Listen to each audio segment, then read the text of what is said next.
center of bringing any dream into fruition is self-discipline. Something as simple as food and eating. It's not about your body as much as it is about your mind. It's getting command of your mind to be able to choose actions that are in your own best interest. Hello humans, welcome to the M Word, the Manx Sports podcast brought to you by Martin, that's me. And Matt. That's him. Welcome back, Matthew. Thank you.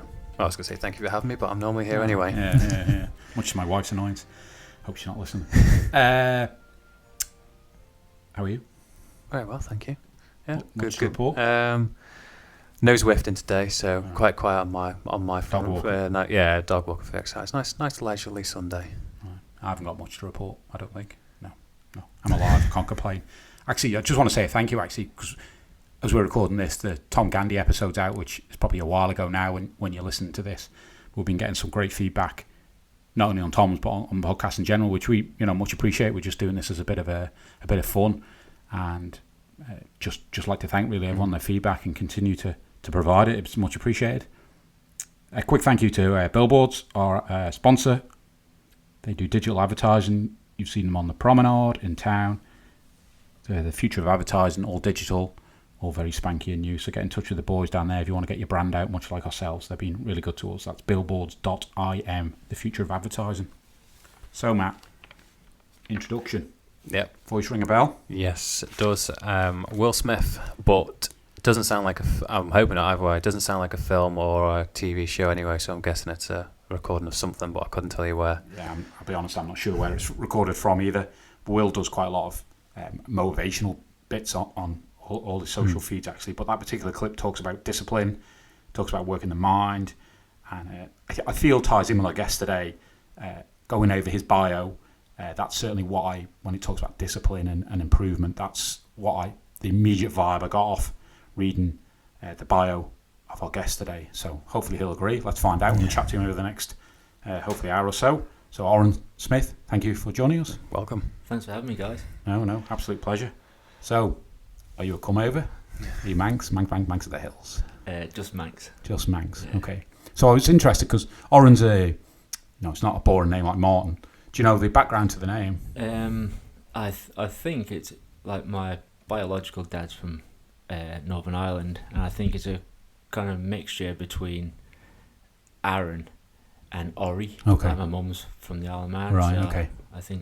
I think that's how they've come up. Gaelic with it is anyway. what I read online. Was it? Or had Gaelic in it. Yeah. But then what I find quite funny, I think it was in Gaelic, or was it? Yeah. And it actually stands for pale and light, which I find quite funny for Manx because we're all pale and light, aren't we? Yeah. So I just find it quite relevant to Relevant to everyone. Yeah, exactly. Yeah. So you were born over here, I assume? Yeah, I was born Whereabouts on the Isle of Man? and in the Nobles or the Jane Kruger. Okay. In Douglas. And brought up in Douglas. No, I'm from Peel. All right. Okay. Peel boy. Peel Gothic. Right. So through the school system in Peel. Yep. And were you doing sport at that stage? I mean, I did sport, but like I wasn't great at anything. I was just plodding along. So it'd just be PE, whatever's going on. Yeah, just in there. be whatever's going on. Knock about with football at like lunchtime, break times, and stuff like that. Right. Okay. So two left feet and. Yeah. I suppose I was kind of all right at running, but not so good at scoring or anything. Right. So they generally stick me on the left wing where I could run up and down and sometimes tackle people. Oh, you're left-footed? No. Oh, right, okay. Yeah, it's because there's not many left-footers, so it's like, stick him out there. Exactly, yeah. So in the evenings, etc., you didn't do clubs or anything like that? Your parents not particularly? No, it was like youth club, army cadets, from like 13 onwards. Okay. So got away. What age are you now for the listeners? If you don't mind giving your age 40, away. 40. Okay. 40 this last year, so I'll be 41 this year. So when did you start getting into sport? Where did that start to get on the horizon? Well, it was martial arts really. One of my friends who I was working with started going to a Taekwondo club in Douglas, a TAGB Taekwondo club, and he was just raving about it, saying how great it was. So he got me to come along with with him to one of the sessions, and like I really enjoyed it. Went to a few more, and the guy who was taking the, doing the classes and stuff, he just kind of said to me, you're actually pretty good at this, try and stick to it. And that was all I needed, just that little bit of encouragement, yeah. And it kind of got me to like train at home and stuff like that. When the other every like 3 months you get graded, and they were bringing a guy over, and he kind of said, you're pretty good as well. So I just kind of kept on chipping away at that. What grade did you get up to there? I say, not that I'm fully aware. Taekwondo expert. Yeah. No. Well, we only got like a year into it, and then the guy who was running the classes, his wife wanted to go back to England, so he ended up having to leave. Right. So that was when we had to like look at like a different school. So we took us around a few of the different schools on the island, and we settled at one with Andrew Lawrence. I don't know if you've heard of him. Well, he's ran like martial arts classes for like a long like 20 years now, isn't it? Yeah. And I think he runs a mixed martial arts thing now as well. Okay. So being having karate kids about as close as I've got to any kind of, what would be the difference between karate and taekwondo then? Well, there's two different kinds of taekwondo. Okay. The one that we were doing with this guy was TAGB kind of stuff, which is kind of just touch, if you get me. So you score points by just kind of touching. If you like if you're going to kick someone, you don't like bang them in the head really hard. It's just like kind of taps. So you learn control and stuff like that. Is that like the ones where you see with the pads on? No, that's the other kind of taekwondo where it's full contact, but that's Olympic. You see that in the Olympics, don't you now? Yeah, it's just legs. All you can do is you can do head kicks or body kicks, what have you. But it's just legs. And throughout my time on the island, kind of after he left, I did some of that stuff as well and what have you. And taekwondo, how does the format of the quote fighting work? Is it like rounds? How does that work, or is it till someone's got certain points? Or well, the TAGB one is. So TAGB, what does that stand for? Taekwondo Association, Great Britain. Right. To be fair, I can't even remember because it was like 20 years ago. But I know that the one that isn't the TAGB, that is the one that's in the Olympics. Right. And I'm sure that's like 3 rounds of 2 minutes, what have you. And that them big, the big dots that they've got there, kind of the they go off, don't they? They've got sensors now. Yeah, they didn't have sensors back then, but yeah. So you could, everyone knows that they've been hit. Yeah. So what age were you when you started doing that taekwondo? Yeah, so I was 21 when I started doing that, and that went on for a couple of years, kind of just changing. I changed to Andrew Lawrence's club. I was training with his club for quite a long couple of years. Anyway, I think I got to like brown belt or something like that. I can't remember. I was. And do the belts work same as karate, as in every similar concept? Yeah, like every 3 months you get a grading, and that even karate, like I did karate after that as well, and it's pretty much, I think all of them are kind of similar. So every 3 months you'll get a grading, and you might get an extra different colour or an extra kind of stripe around the end of your belt or what have you. When you're doing that grading, is it you're grading specifically for the belt, or do they look at whatever you would be doing and say actually you're 3 above in that sense? No, you can only it is on a time one step thing. at a time. Yeah. Okay. That was one of the things with me that I kind of, especially like, so I did Andrew Lawrence's, then I can't remember why I stopped, but I stopped for a while, and then my friend, the same guy that got me into taekwondo initially, he'd started going to a karate class in Peel, which Neil Pearson was taking. Don't know if you heard of him. He's from down south. Well, so I thought, okay, I'll jump along with that as well. Along with him. Sorry. Yeah. And it gets straight away got into it, and within like a couple of weeks, I was like writing I just found that I got really engrossed in it straight away, if you get me. But yeah, it's like every 3 months you get graded. But I just found that because I'd already done all these other things for like last couple of years, there's people who were like black belt. I mean, I was just a white belt, but pale. Like you say, because it doesn't go on. Yeah. It doesn't go on how good you are. I'm not saying I was great, but it's just like it's that way of thinking. Just it kind of put me up. Yeah, I was gonna say, does that kind of, we'll use the word, I guess, frustrated in that sense? Because if you came in and thought you're, not to use that, but better than other people, it'd be frustrating to be like, actually, to get anywhere near that level, I've got to wait maybe a year's worth of grading to be officially given that title, because I can only move up one to go in that sense. Yeah. On the flip side, can you be downgraded? So these guys who may have a black belt could be like, right, I'll do training once every so often because I'm not going to go down. Yeah, That's me. I was a black belt, now I'm a white belt. I've never heard of that. I've never heard anyone getting downgraded. Yeah. But it's, I mean, just bringing that up, it's, so the way when you're a kid and you're growing up, you think, oh, black belt, they must be just so awesome, just being able to batter anyone and all that stuff. Yeah. But in reality, you can get a black belt just from turning up. Do you get me? You can turn up and be pretty average, get graded. This is the way, So you're saying next time I see a ninja, I should fight him because he might be crap. Yeah, it's like, you might be a backlash, people saying, no, it's not the case, but that's how it felt to me. You could work your way up quite easily and be very average, or you could just be like a white belt for ages, but like be not, be pretty exceptional, if you get me, or whatever. So when you fight, then I'm not sure. Do they use the word fight? Is that it sounds a bit aggressive? I know. Yeah, but they did say.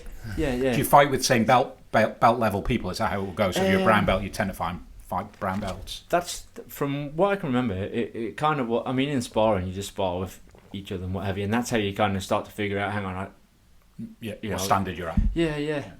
But it's. I think when you go away and stuff, I can't imagine a black belt person fighting against like a yellow belt, which is like that takes our jacks instead. Yeah. That's where that happens. Yeah.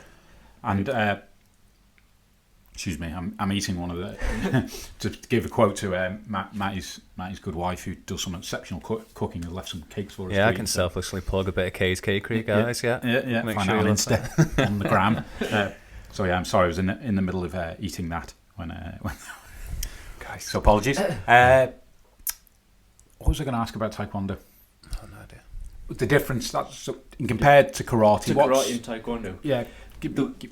The kind which it's about getting to the ground in karate. Is that more? No, of the thing? No. Okay. Karate is the kind of karate which I was doing up in Peel was very similar to TAGB. It was kind of touch stuff. So you score points from touching. I'm sure if you break it down, there's probably a few differences, but I think maybe that's why I kind of fell straight into it quite easily, was because it was very similar. It was kind of touch stuff, and it's like, I mean, it's really kind of fast. You bounce around and you have to, execute a lot of kind of control, because you have to try and be really fast to kick someone in the head, but at the same time, you've got to pull your leg back before you. Yeah. So I was going to say, moving on the other side of, was this, how old were you when you were all doing this? Was this? Sorry. Yeah, so I started TAGB like 21, like 23, 20. I did the whole karate for like from 23 right up till I went to Thailand, which is like 25. And what were you doing outside of sport at that sort of time? Outside of sport, working, lots of drinking, and okay. At that time, I broke up with a girlfriend from a long time, and I was kind of when you're just kind of a bit sad inside, if you get me. Not depressed, but I just needed, everything in my life was the same, except she wasn't there, if you get me. So I needed to change my environment, if you get me. So 100%, yep. Yeah. I've heard that a few times, yeah.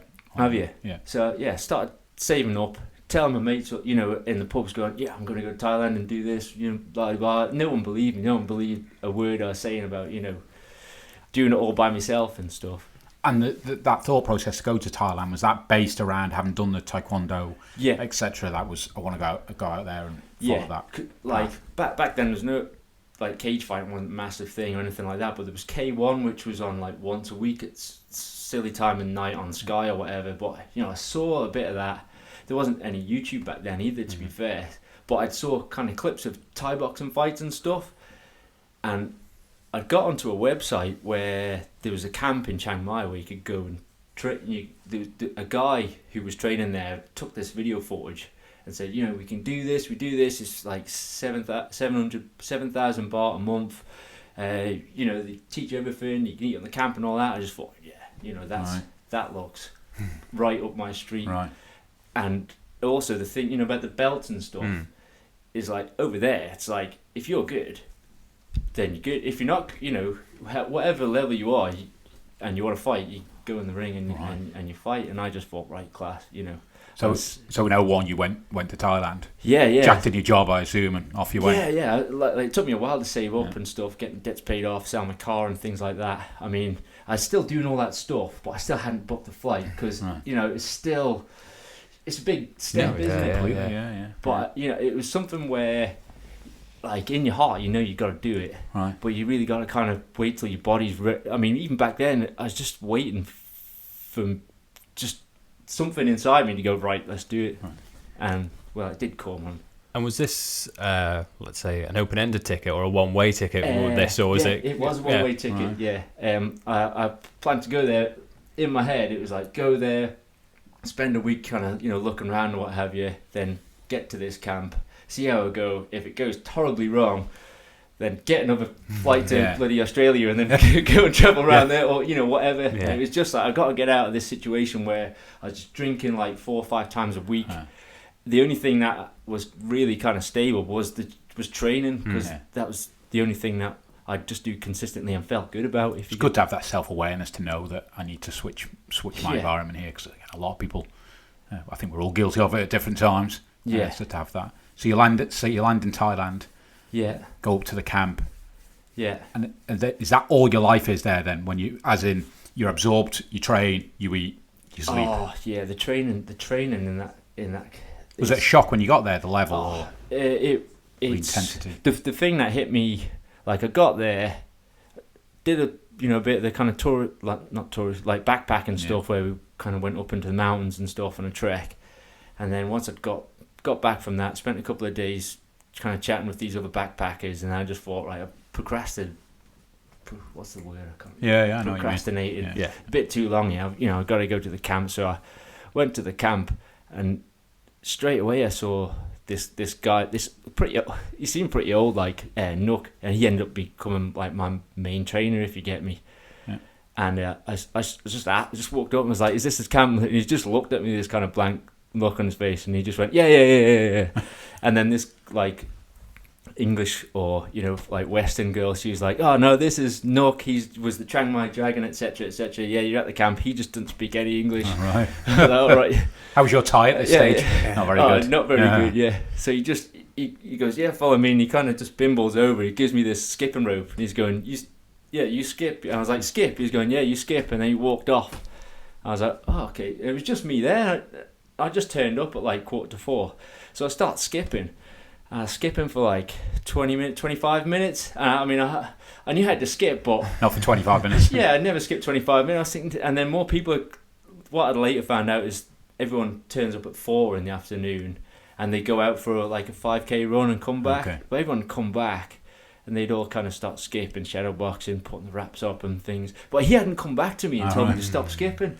Right. He just assumed I'd stop skipping, but I just carried on skipping. I was skipping half an hour, and my feet were, because it was concrete back then as well. He told me to take my shoes off, so my feet started hurting. I'm like, and then the girl, she come out, she goes, "You've been skipping this whole time." I was like, "Well, you told me to skip." She's like, "You can stop skipping now." I was like, "Oh God."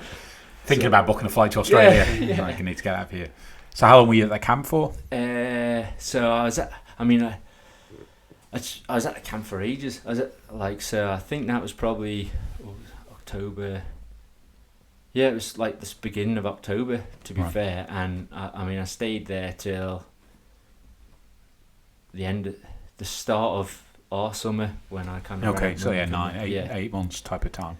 And when you were there, did they, just from that story there, were they welcoming in a sense? Then after that, once they realised, you shouldn't have been skipping for half an hour, when these people coming back, was it a constant turnover in people, or was it quite a tight knit community in that sense? The Thais, well, it's like a Thai boxing camp, right? So most of their fighters are like young Thais who've come from like rural kind of parts of the country where the camp gets money out of them fighting. So they've come from, like, say, a farm somewhere, and then the money they get, they kind of send back to their family, if you get me. Yeah. So that's the way pretty much all the Thai boxing camps, as far as I know, kind of work it in Thailand. And this particular one, because they'd had that website, this is the way I see it, is they just had so many, like what they call falang, which is foreigners, just flocking to this place. I mean, there was people from all over, Australians, Americans, Canadians, all over Europe, all kind of meeting there. And because we all had a similar kind of... We were all on the same path, not on the same path, but we all wanted to do the same thing, didn't you? The same thing, yeah. So we all had that in common, and we all just got on really well, and we all got on really well with the Thais as well. And were they teaching you Thai boxing? Yeah. Muay Thai, okay. yeah. Okay. So I can take you through like a typical day. Yeah, please. It's like, so you meet up at 6 o'clock in the morning at the camp. It's pretty cold, and it's pretty cold in Thailand in the morning at that time of year as well. So, you jump in the back of this like a pickup truck. So there'd be probably about, you pick 3 or 4 in the front. There's like 10 of us all kind of jammed in the back of this thing. It'd take you like 10k out to this big lake or what have you. We'd jump out and then we'd run back to the camp. Right. And then we get back to the camp, you get your skipping rope, you probably do like 4 rounds skipping, which is like, so it's like each round's like 4 minutes, do 10 push-ups at the end of it, and then the rest of that minute you've got to rest, and it's back on it again. Then it'd be like 4 rounds on the bag, then it'd be 4 rounds on the pads. Then you generally in the morning no one does clinching, but sometimes people do clinching. Clinching's where you're not punching or kicking each other, but you're kind of in grappling. Muay Thai. Yeah, it's like grappling, but on your feet, if you get me, not on the floor. So you maybe do a bit of that. Most people didn't do that in the morning, but then you do a lot of conditioning. So, I mean, what I was doing was like 200 push-ups, 200 sit-ups in the morning, then 200 push-ups, 200 sit-ups in the afternoon, along with like pull-ups and all this other stuff that I do that every day anyway. Yeah. And then once you're training in the mornings, maybe do some stretching as well. At the end of it all, you go back to your room, get a shower, give your clothes a wash and stuff, hang them out on the balcony, go and get your breakfast, and then you're pretty knackered, to be fair. So you just go back and either just lie around in your room, maybe get some sleep. You go back to the camp at 4 o'clock, go and do like the 5k run like I was telling you about, come back and again skip like 4 or 5 rounds skipping, shadow boxing, on the bag, then on the pads. Maybe if it's I think it was Monday or Wednesday, you do like 5 round sparring as well, and then you do clinching, and then like 7 o'clock you go back to your room, get showered and changed, go and get some food, and then bed, and then next day you wake up absolutely aching, go and do the whole thing again. Yeah. 7 days a week, 6 days a week. Right. So you're allowed 1 day off. Yeah, right? yeah. So Thai boxing is punching, kicking, but not on the floor. It's not go down on the floor. It's punching and kicking. It's knee and elbowing as well. Oh, right, okay. So a bit like UFC for those, but except the floor element. There's no grappling on the floor. Yeah. And how was your fitness going into that? As in, from...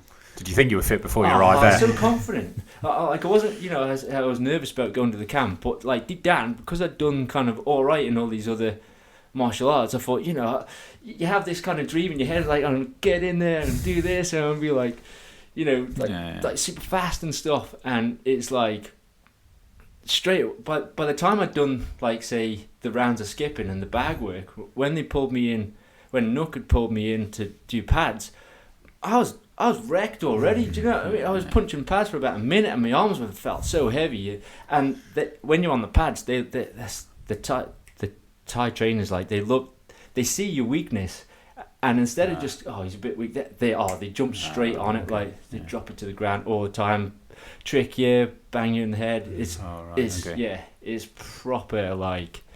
But that's what it's going to be like when you get in the ring. So they're trying to make it hard. So getting into the ring, is that something you ended up doing? The end of that. Is it like I wouldn't quite say 8 months training, but do you get into the ring during that, or is it? So to be fair, like the first 4 weeks was really intense. Like after 2 weeks, I mean, I remember sitting in my room just because the training was so much more intense than anything I'd done over here. I think my immune system had dropped quite a lot, and I had all this kind of like rash all over my leg and stuff. I still kind of did training, but I looked like crap as well.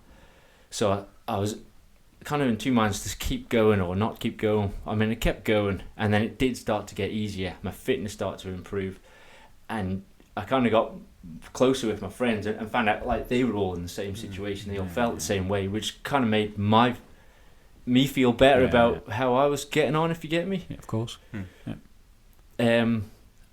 A thing what sent it home, you know, the difference between that and the other stuff was the first time sparring. They got me sparring with this really old guy who's a trainer as well, and he's kind of laughing, going, and he's like really kind of slow moving around. Next minute, bang, just jabbed me right in the face. And seriously, so after doing all this touch stuff, just getting banged right in the nose. I mean, my eyes went all funny, and my head's like, oh crap! And then just as my eyes come back round, he's like, bang again, bang again. I was like duffed up by an old man. Like outside, I was kind of moving around and stuff, but inside, I was like, "What the hell are you doing here, man? This is insane!" You know, it just really sent it home, brought me straight back down to earth. Like any idea that I was going to show any of these guys up was just pretty preposterous. Do you get me? Yeah. But over time, getting used to that, and then as I, hitting the bags as well, like. Punch bags over here, they fill them with sand over there. Oh, right, okay. You kick, and when you kick in Muay Thai, you kick with your shin, not your foot. Okay. So you use your shin like a baton. So if you imagine a big thick bag, like 2 foot wide kind of bag, and you're gonna kick it as hard as you can and hit it with your shin, when it's cold, it's like proper solid. But over time, adapt to it. Yeah, your bones adapt, everything adapts, your bones get stronger, everything adapts, and you start kicking harder and faster. And when that switch happens, you start to feel like confidence again, and then you're sparring with people, and there's new people coming in as well, and the weak ones. The weak ones. Exactly. You're a little bit better than them. It gives you more confidence, and then by then you're in the routine. Everything's better. You get confidence. Everything feels good, and you wake up in the morning aching, but you just don't even care. You just want to get back out there, try and get on the pads or get sparring, and just get that feeling where it's a great buzz, if you get me. And did you fight during that kind of 8 months? Yeah. Okay. Throw you in a ring. In November, there was amateur world championships in Bangkok, and so they've got countries from all over the world who are in it, and one of the guys who organises it, was friends with the guy from our camp, and he said, they were short some guys to fight for some countries. Does anyone fancy? Yeah. So he goes, right, we've got like 5 or 6 places. Does anyone want to fight for a country? Some other country?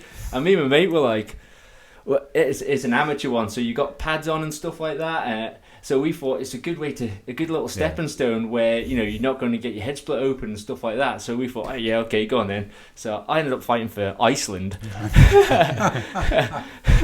and I fought against a Japanese guy. But like 3 days beforehand, I'd got a black eye in sparring. And middle of the second round, I got a knee, and because my eye was already swollen, it split, and they TKO'd me, if you get me, and stitched it up, what have you.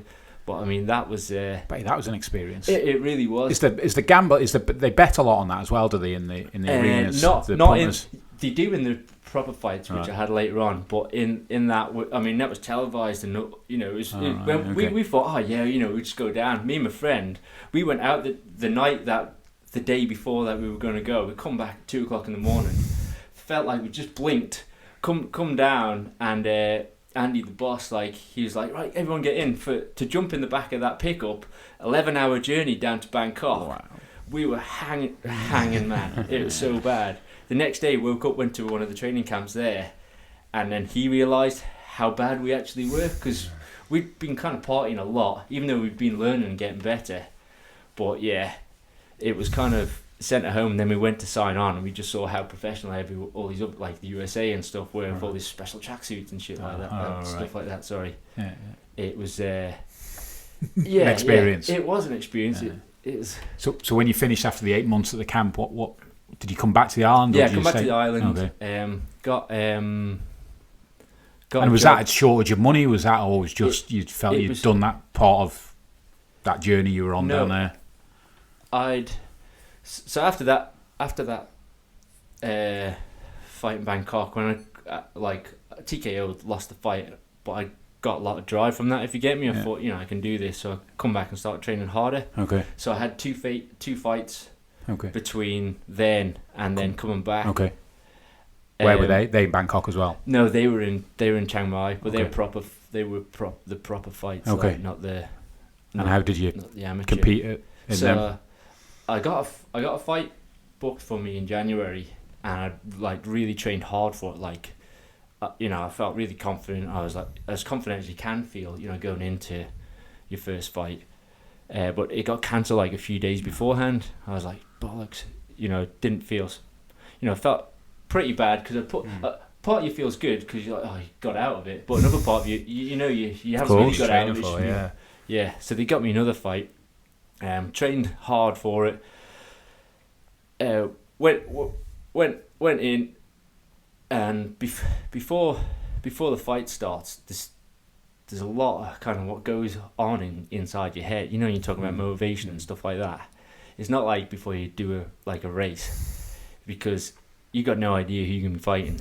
Apart from the fact that it's a Thai person, most likely it's gonna be a Thai person who's probably been doing it since you were a kid. So I know what'll be going through my mind. A lot of swear words. Do you know when you're in your room, or that part from the moment they say, yeah, we got your fight, they put your name on the board. The part of you is like, yes, I'm gonna kind of prove myself here, and another part of you is like, oh my god, what the heck's gonna happen? And that kind of so say it's 2 weeks from when they put your name on the board till when you get to fight in the stadium, your emotions are all over the place. Like, 1 minute you're feeling, you come out from training and you're like, oh, I'm going to do so great and all this stuff. You start imagining yourself doing great, and then literally at the drop of a hat, or you go to the loo and you come out and you totally lost all your confidence. You're afraid. You're trying to, in your head, you're trying to escape it, if you get me. And it just goes like that for right up until you kind of get there at the stadium. And even in the van, at the back of the pickup on the way there, there's like your brain's going from yes to no and yes and no, and how you part of your head's like, when they stopped at a traffic light, you just kind of want to jump out the back of the pickup and like run away. This like just, it's hard to explain. But did you feel you inside you not had to go through with it, but there was that I need to prove to myself, if no one else, I need to go through with this? Yeah, definitely. Right. So you get to the stadium, you go in, and then you sit down, you watch a few fights, and it's probably not so good on your first go to watch these fights because they're absolutely absolutely beating the living crap out of each other.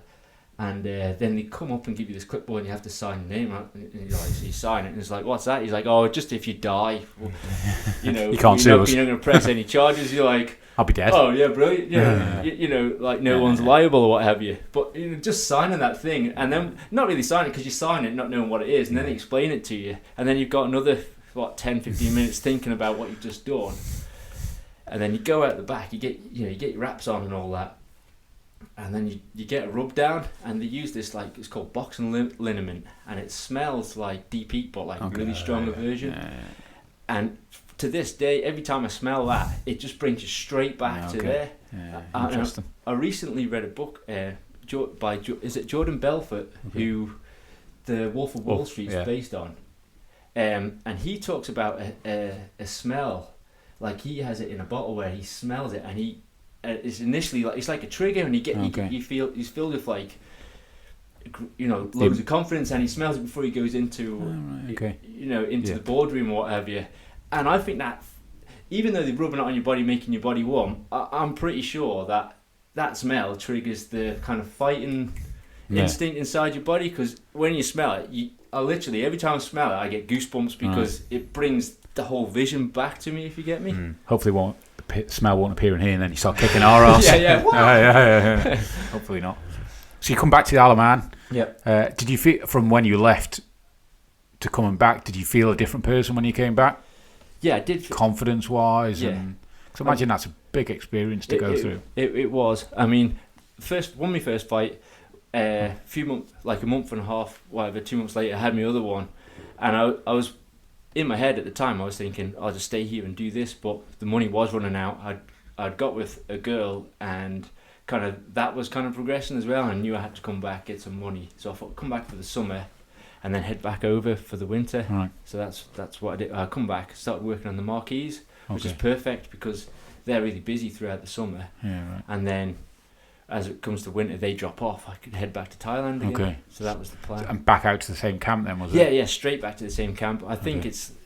I mean, if you're Manx Bike and Wheelers, I can't imagine you'd ever change camp from. Oh, okay, yeah, No, okay. no, It's not- the same mentality then. Yeah, Yeah. definitely a no while I'm sat next to the chairman anyway. Okay, well, yeah, You move, I kill you.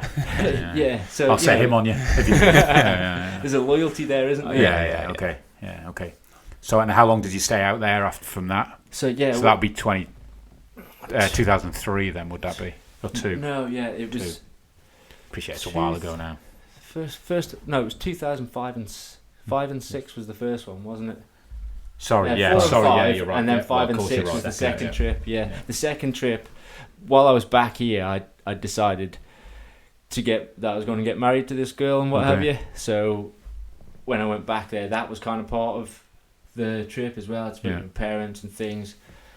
Got over my friends going on about got Thai wife, etc. So and when I went back, one of my friends come with me, and he come to train at the same camp and stuff. So yeah, went back, got back with her. Had another fight. And before I went back, like when I came back here, I was thinking, yeah, you know, I was driven to like have more and more fights, but all the time I was back here, I just kept on thinking back to it, and I just remember, like after I won my second fight, in the build up to it, after me first, I trained even harder, got even faster, got even like my punches and kicks were really hard, really fast. And I wanted to, for my second fight, I just want to have like an opponent who was similar level to me, and we just go at it, if you get me. How it turned out, like I knocked him out and right at the start of the second round, and when I'd come out of the ring and stuff, throughout that night, I was really disappointed that I put all that training in and it was over so fast, if you get me. And when I came back, I kind of trained a little bit back over in the Isle of Man. In my head, I was going over why I wanted to have like this massive battle with, you know, and it kind of started scaring me that I wanted to get picked against someone who was a similar like ability to me, and we just absolutely batter the living, have a really great fight. And I kind of knew how hard I was hitting it, and I was just thinking, what's. And did you figure What's out gonna why? happen to me? Did you Yeah. figure out why you were thinking that way? Why you were trying to find such a hard challenge ultimately? Yeah, well, that's what I was thinking. I had all this time throughout the summer to kind of mull over it in my head, and although part of me was like wanting to go back there and get straight back on it, another part of me was kind of like, getting hit in the head that hard, and it's obviously not that. Do you think that was just you challenging, you, like mentally wanting a challenge to a bigger, harder challenge? I mean, looking back now, it's probably me just, you got lots of demons from when you're growing up and stuff, and I think that was in the back of my head when I went away, I probably would have had a list of people in my head who wanted to come back and beat everybody up, and over time it was like, as you get better, you realise that's not the kind of way to do it. And at that time when you've gone out and you're going to and from, was there a goal in mind of doing this, or was it just you wanting to get fitter, or you enjoy the sport, or was it you were wanting to kind of just see how strong can I get in that? Initially it was like, see if I can get on telly in the K1 or something. That was kind of the main, the top one that was kind of surfaced in my head before I even took off. But over time, as you're doing it, you're training, and like I explained, day to day is literally kind of you're either sleeping, you're eating, or you're training, and I mean that was great, and you're in such peak performance kind of with your body and things. But when you're thinking about getting married and stuff like that, you just don't have time to go and, like I said, you're enjoying that, but you're not enjoying anything else, if Yeah, you get me, yeah. because you're just knackered all the time. So I went back. They put me I can't remember when I got back there, but it was literally 4 weeks after I'd got back. I mean, when I was over here, I went to Ibiza and stuff like that. So Perfect training. yeah, yeah. I wasn't in great condition, but they got me a fight within like 4 weeks. To fight within 4 weeks of getting back, I didn't feel I was ready for it. But I mean, my trainer Nook, he wanted me to do it, and I felt like an obligation from him to do it. And also, the biggest fear was, am I trying to get out of it because I'm scared of fighting, or am I trying to get it out? You know, what's the reason behind me wanting to stop after investing so much thought and time into doing it? So anyway, goes and does this fight.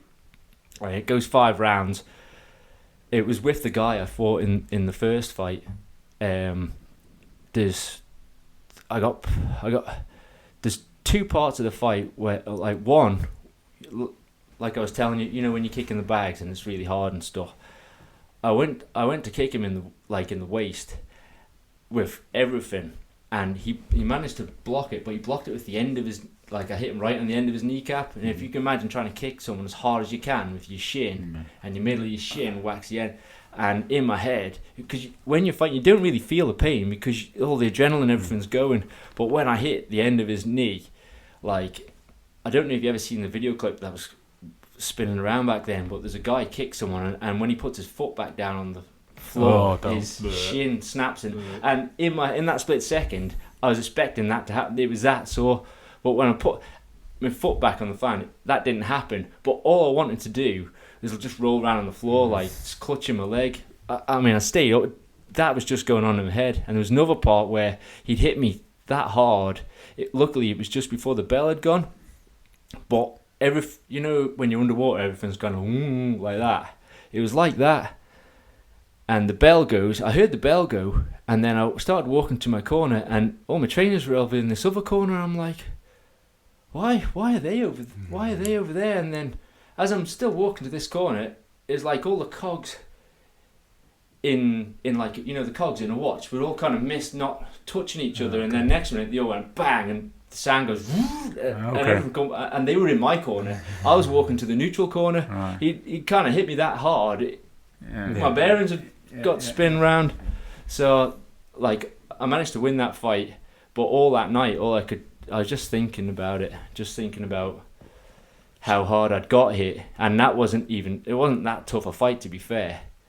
So at that age, you talked a little bit about demons. I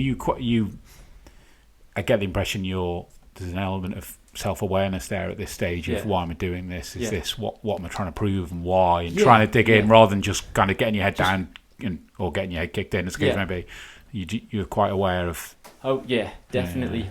I think from all the time, say, to then, I mean, I was going to temples and I mean, that hadn't kind of sunk in too much with me yet, but I think subconsciously it was kind of sinking in, if you get me. And all the times when you're not training, there's lots of time to think about all this stuff. Imagine, and you know, once you start uncovering stuff, when you start getting deep, you can't get back out of that. I don't think. You know, when you look, you got to keep looking. You know, so you were starting to study at this stage Buddhism, were you, and looking at Buddhism and.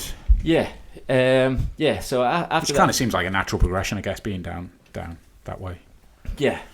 So obviously, with the wedding coming up, we went to the temple and spoke to the monks. They told us, like, April's the special month and all this stuff. And I don't know. I picked up a book while we were there, and I just started reading it. And as I was reading it, it was kind of, you know, you have things going for you. Sometimes in life, you got things going on in your head that you're not kind of sharing with anyone, and a song will come on. It's like it's like it comes on just the right moment or whatever. Yeah. For me, with this book, it like every page was kind of what has been going on in my head. Anyway, do you get me? It was like I had to. It's like fate, but without being cheesy about it. If you get me. So go on. Sorry. So that got you hooked then into looking and just, you know, exploring Buddhism more. Yeah. So I mean, I read through that book loads of times. Went back, spoke to the monks a few times. pretty much the same monk every time I went back to that temple. But then kind of started looking online and just I tried meditating then, and it's just really hard to get. I mean, I don't know if you tried it, but getting back started back then was hard. But yeah, so I started experimenting with meditation and looking into the Buddhism. So that's 05, 06 type of time, and you obviously down in Thailand at this stage. How long when did you get back to the island? Yeah, so there so we come back for the summer again. So I spent the summer over here again. Married at this stage now. Yep. Did you come back? Yeah, and at I come back with my mate, and then a month later she come back just to see how she would have kind of acclimatized to this. She's like, what the hell? Yeah, what's this wind? Yeah, well, while I was in Thai, I kind of learned to speak Thai. Well, not really well, but much better than most people would learn to speak Thai. Yeah. So her English wasn't so great. So when she come over here, it was like, how's she going to get on with that as well, if you get me? Yeah. But I mean, she got on really well with my family and stuff. And she liked it. But for Thai people, I mean, it's not sports related, but for Thai people, they see Westerners go to Thailand with tons of money and just spending loads of money, and in their heads they just think we've got so much money. Do you get me? Yeah. And what they don't realise is we spent all year saving up so that we can live like that for 2 weeks, and then we go back to. Yeah. So there was that as well. Okay. They have realisation. There's a big expectation coming over here, thinking. Everyone's just gonna be living like kings. You live in Peel Castle. Yeah. It's like, no, everyone lives like kings for a week or two in Thailand, and then they come back and live, like you live in Thailand, if you get me. Yeah. So then you went back. I presume travelling back and forth. Then were you between the two? Yeah, places? I mean, over the time I'd gone back, but every time it got less. Then, in 2009, my oldest daughter got born. Then, so it ended up just being like a holiday in Thailand, if you get me. Okay. Yeah. So, yes, I think when she was born, that was when I went over and took the leap and went to stay in the monastery. Okay. So talk us through a little bit how that. Yeah. So that was another one which took me a while for my body to accept the decision I'd made in my head. If you get me. So it was like trying to move. Wat Umong, is that where you were? Watu Mong, in Chiang Mai. Yeah. Okay. Yeah. So. Went up and scoped the place out, spoke to the abbot. I don't know if they call that an abbot, but the head monk, what have you.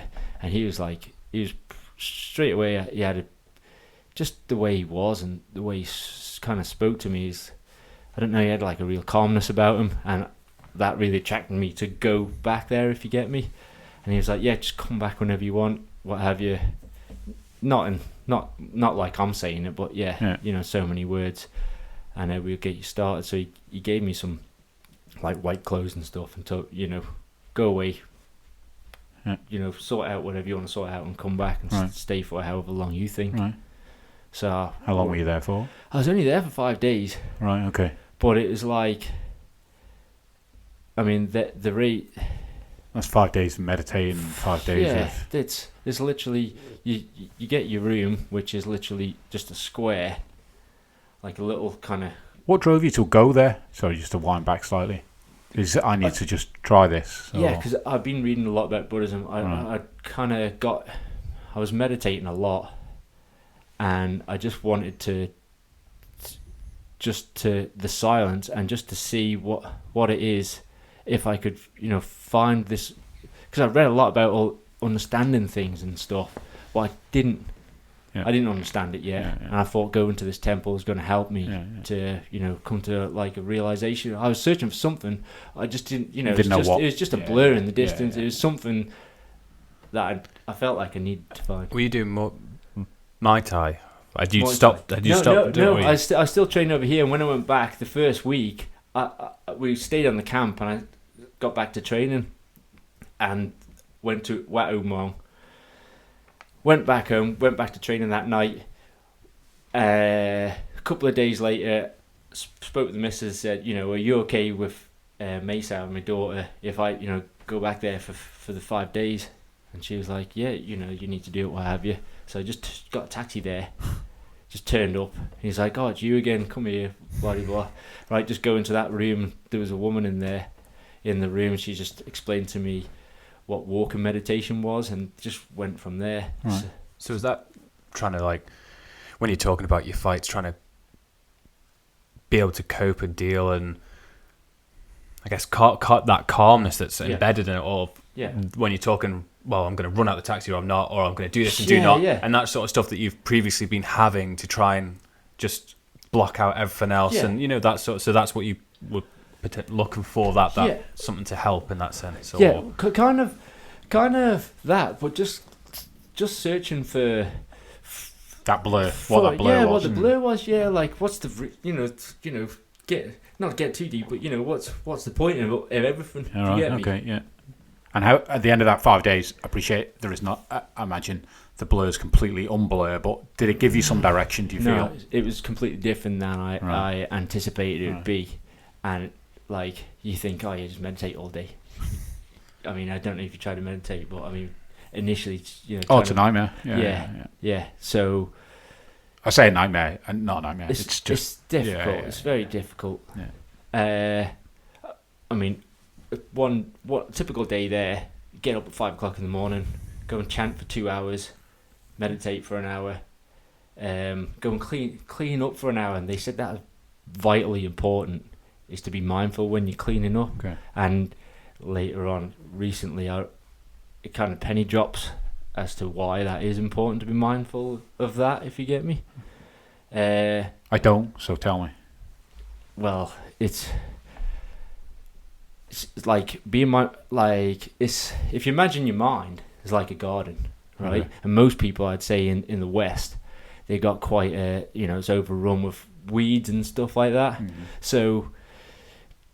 So you imagine you turn up at, say you inherit a house, you turn up in this massive garden at the back, and it's just it's been left lying for just like 20 years. It's going to be all over. It's going to look like a massive mess, isn't it? And to turn that into something beautiful is going to take a long time, isn't it? Yeah. So, but once you've got it beautiful, maintaining it is a lot easier. Do you get me? Yeah. So day-to-day cleaning, you maintain things, and that's the same with like we can skip to now. Is like, I did arrive at a realization back then, and then I thought that was it. I'm sound, and then like I already told you before, I just let it slip, and it slipped away. Everything slipped away.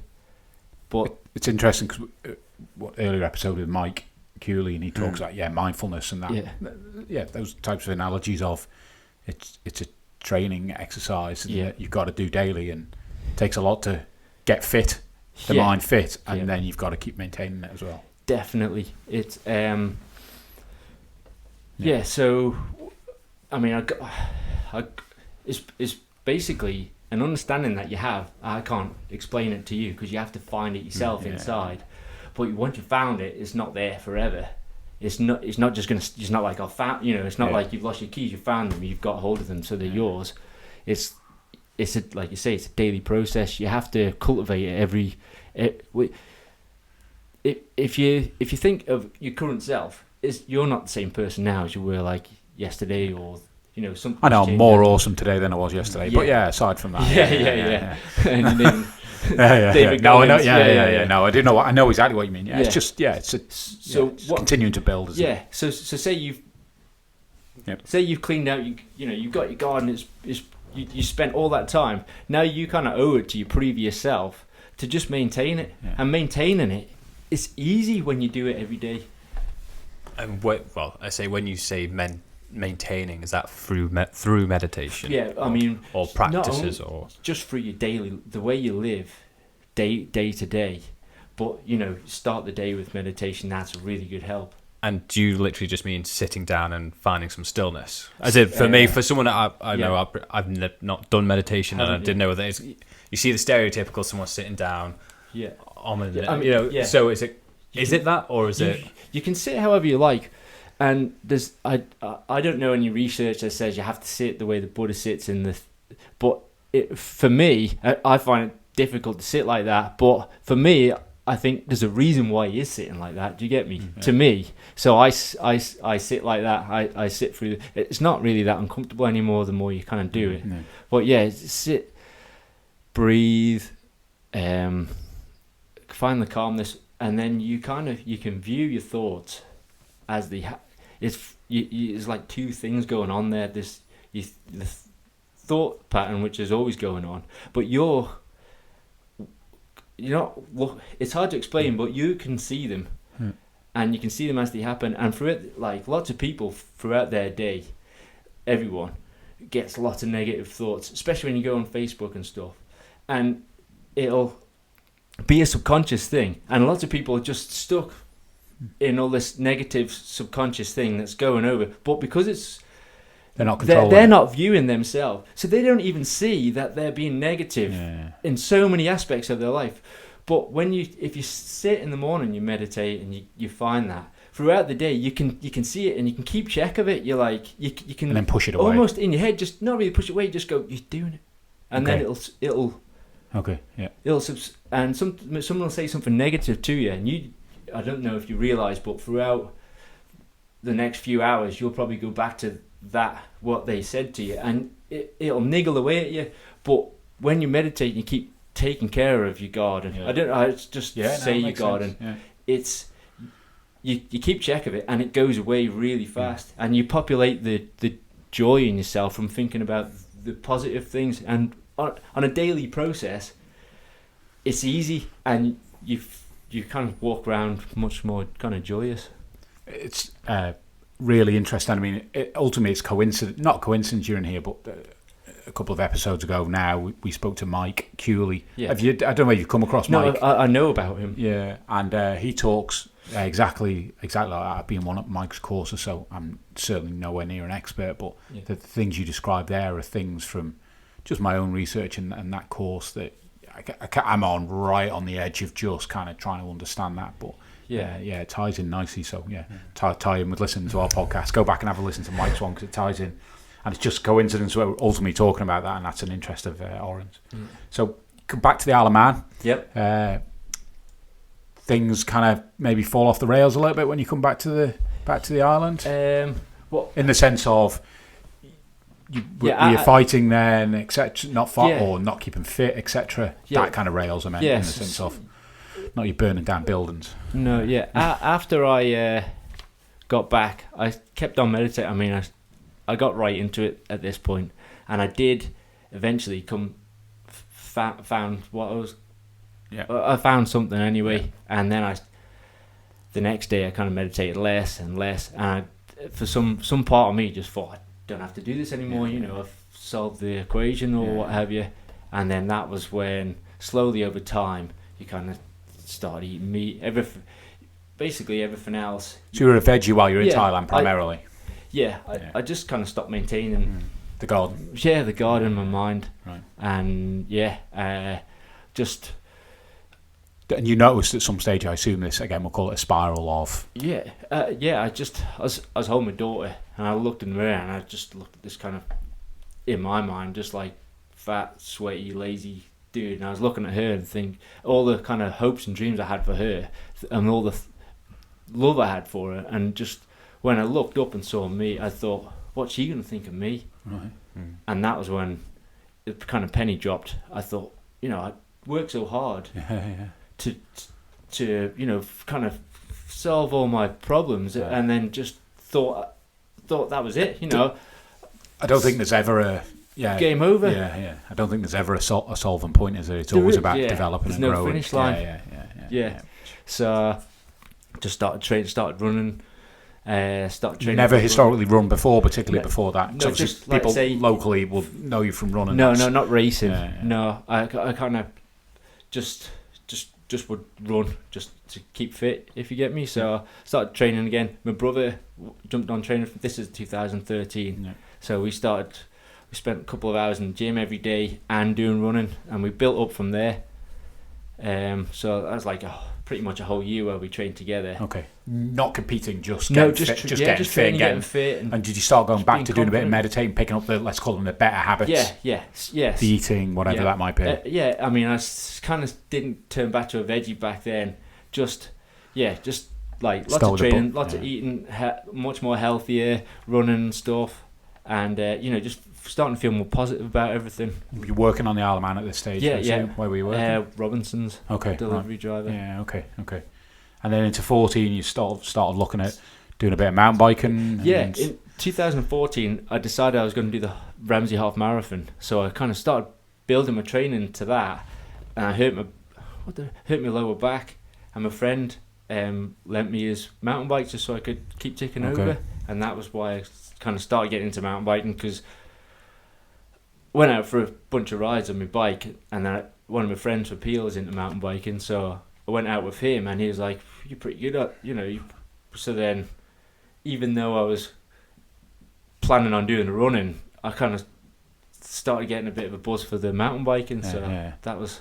And continuing to, I suppose, ramp up the meditation, the learning, etc. Yeah, and at that time, my brother, he got with this girl, and she wasn't liking us spending so many hours in the gym together.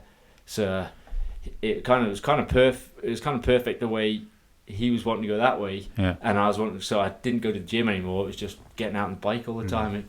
It gets under your skin, doesn't it? You want to be going out on your bike all the time. Yeah. So this is kind of mid-30s now, I guess. 30. Yeah. Okay. And then getting into 15, you're doing more mountain biking. Yeah. Getting results in the end to end. Yeah. Start. Do some cross country races and things like that. Yeah. And were you, again? This was when you were looking at the sport and doing the sport. It was just your way of continuing to look after yourself, look after your body, and just enjoying being out on a bike. It's it's great fun, isn't it? You get like. Were you going out with other people, or do you do a lot of training on your own? I did do a lot of training by myself, just because of the times of day when I was getting finished work and what have you. But I was also training with quite a few of the guys from Peel and stuff, and. Any competitiveness kick in and do any races or anything like that? Yeah, I did some of the cross country races. And that was did the sports category, did really well, moved up to the expert category and was doing really well. Thought, okay, I'll jump on the elites, and then it was like, oh, hang on a minute, it's a bit more of a big leap to doing this one. There's some good boys in that category. Yeah, definitely.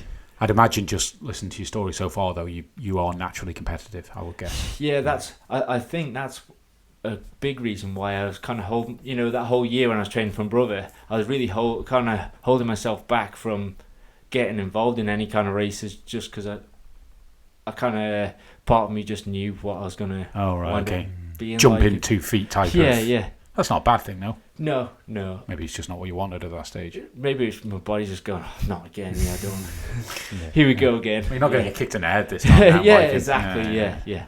So 2016, having spent a load of time in Thailand getting your head kicked in and not breaking any bones, you then broke some bones or collarbones on the island. How'd you manage that? Yeah.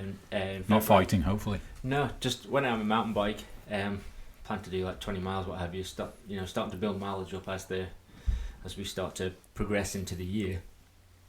So I went up Barnell, started going down through Aracy. It was in the dark as well, and I was on a fully rigid bike, and that little jump. I'm not sure if you're familiar. I think there's just a little. There's a lot of dangerous bits down there, isn't there, through Aracy? So like on the end-to-end course, you kind of go flat along the top, and then it goes inside. You kind of little in and out through trees, and there's a little jump on your way down. Oh yeah, I do know exactly the one. Yeah. Yeah. So I hit the jump, and then when I landed the jump, the whole head kind of set of the bike snapped in half. Okay. So my arms kind of went one way, and my body went straight down, and snapped both my collarbones. Yeah. Were you on your own? Yeah. Oh, wonderful. Did you know straight away you'd snap them? Yeah, I knew. So, the bike didn't do what it was supposed to do. Yeah. I heard a big click, and I kind of stood up because 3 months before I'd broken one of my collarbones, so I was hoping it was just that one again, if you get me. So I kind of picked myself up. There's lots of adrenaline going, so like clutched both my arms together. I knew I was adrenaline's pumping. Knew it wasn't going to last long, so I just kind of started running back up the trail. Okay. Got back out onto the road, like the farm lane. Yeah. Kind of looked around for any lights, and there's a house kind of down the road on the left. So I started kind of running down the road. Went into the kind of driveway, and I saw two guys work. It must have been like an office or whatever. I saw two guys working, but I couldn't move my arms. Couldn't knock on the door. On the window, so I'm just like headbutt on the door. Oh, all right. And I caught one of theirs attention, and he was like staring at the window with a big confused look on his face, and I was like just bounced up and down, going like nodding my head, trying to point to what I'd done. Anyway, you come out. One of them run my parents, and then the other one took me to the hospital. Right. That's when I found out I'd broken them both again. Right. So is that never seen anyone with double, like both sides? Is that two slings then? It was. Yeah, Okay, it was wow. 2 slings. Yeah, I broke. How'd you bat? You can't bat yourself or anything, I assume. You just No, well, the 3 months earlier, I broke my left one, and getting over it, went to the hyperbaric chamber and everything, and like it was like a massive deal for me. But when I'd broken both of them, because I'd already kind of been through that ordeal, it was less of an ordeal, if you get me. I kind of knew what to expect and everything. I didn't go to the hyperbaric chamber. Getting back to the eating healthy, I did a bit of, like, I wanted to get fit quick. It was coming into the start of the season, so I did some research, found out, broccoli and stuff like that is really good, drinking lots of water. So I just kind of started eating really healthy. I just wanted to get back on my bike. A couple of weeks later, I managed to be able to, even though my left was broken as well, it wasn't as bad as the right. So I kind of be able to kind of ride one-handed. So I kind of started riding around just one-handed in the time I was off work. And then I was so determined to get back to fitness. And I did everything I could. I kind of made myself get fitter, like probably about 2 or 3 weeks faster than I'd recovered from just one. Interesting that, because I'm just bringing it back to the last one we recorded with Ruth, physio, who a nurse, who was kind of saying that you can give a timeline to some people on how long you should rest, but there are certain characters or people who will be like, I understand that, but I want to get back as soon as possible. So as soon as I'm able to, I'm going to be trying, which I find is interesting after hearing that straight away. Some people are just, you say, you can't help it. You need to, once you've got that in your head, want to be getting back to it. And it keeps you positive as well, I was going around, just really, obviously it hurt when I went over bumps, but I was going on the road on my full sus mountain bike, just riding like 30 mile an hour, but I was out all day. Do you know what I mean? I was like riding around the whole island like 30 mile an hour, but that was so much better than just sitting at home thinking about my injuries. The big question is, did you ever go back for the mountain bike that you smashed up when you left it in Aracy? My friend went and picked it up for me, dropped Threw it in the my bin. garden. Yeah, Still there now. Cursing it. Yeah, I know. And did you do the end-to-end in the end that year? That's a mountain bike race on the island for those that don't know. That was 16. It was 2016. I think I did, but I think I'd gone on holiday prior to it, and it wasn't like I'd come back, put on a bit of weight and stuff, and I think I still made top 100 or something, but it wasn't. And during 16, I appreciate not necessarily running with the collarbone injury, but were you, between these injuries, were you running? Were you doing running? No. Well, it like riding on a full sus bike on the road wasn't so bad, but anytime I even tried to walk fast, the kind of movement of it was really painful. So I really couldn't run. Right. At all. Okay. Right. So then you get more into running in 17. You start. Yeah. I think 2017. That was when the missus left, and she left me with the kids, and I just, the amount of time that you have to put in when you're cycling, I just knew that wasn't going to happen. And obviously the amount of money that goes into maintaining your bike and stuff, upgrades, that wasn't going to happen. So I just thought, well, got trainers, and my brother lives like 5 doors up from me, and literally just took the girls in with him, go and get an hour in hard, and that's really good training. So and I was using that for training, maintaining myself, and when you're out running, you can clear the mind a little as well. Clear the mind. And do you do not meditation when you're running, but you use that as time to do mindful work? Yeah, definitely. And you can work. Another good thing about meditation, which I didn't kind of touch on, was because there's lots of things you can do inside your head when you are there. It's not just about trying to stop your thoughts. You can, it's, if you imagine you got a bunch of thought like shallow thoughts that come to you really quick, that are always coming to you, but once you've kind of seen that and got through it, you get there's better thoughts underneath that, which you can start to see, and there's like levels of your thought pattern, and it gets better the more time you spend in there. And when you're out running, you can start to your body's got you, like in the monks they say monkey mind. Okay. Like we've all got a monkey mind. It's just constantly want to do, want stimulation constantly. But while you're running, part of your head is working hard trying to keep that going, so you can start to go in. So you've got it distracted, so you can start delving really deep inside and start finding things. And do you find then in those situations, would you go for an hour run and because I'll use the word meditating, it's not the right term, but doing the work, that you just get back and you're like, where'd that hour go? Yeah, it's like driving a car. Yeah, definitely. Yeah, right, okay. Your subconscious takes over and you just go. It's like what Mike was saying to you about. It's like wherever your head is. If you get so engrossed in something in your head, that's what your body's going through. Even if it's just in your head, your brain doesn't know that that's not real or what have you. No, right, okay, yeah. So he talked about a guy who built muscles from thought process, there's another thinking about lifting weights and grew muscles off the back of it. Yeah, I heard that, and there's another test which I found out about where they got people to learn the piano without a piano. Oh, really? And then when they put a piano in front of them, they picked it up so much faster than the people that didn't, and it's because they'd already kind of train the mind, prep their brain, prep their head, prep their mind for it. I'm getting so much more interested in there. Yeah, what can go on in my nugget. Which is not a lot for the last 43 years, but maybe I can make more use of it now. So during that year of 17, do a half marathon? Yeah. Finished pretty well in that? Yeah, I did, 17, was that when I got 10th, I think? Okay. There was, like, the first time I did it, I come like 14th, what have you. And then a couple of years later, I come 10th that time. Right. And then... Can you remember the type of time you were running? When I come 10th, I think it was like 123 or something like that, I think. Not bad. It was alright.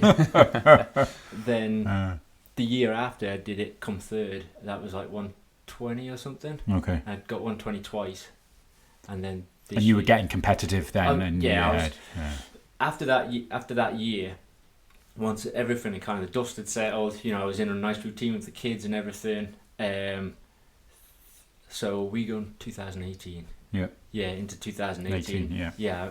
I started training the fells. Started really enjoying going running, and just really enjoying running. To be honest, going out and just running and just coming back, and you'd have a hard day at work, be able to go out and get an hour and a half, 2 hours in on the fells or on the hills and stuff. And you feel like you had more energy at the end of it than you did when you finished work. Right, okay, right. It was great. And so in 18, we were talking about this off mic earlier.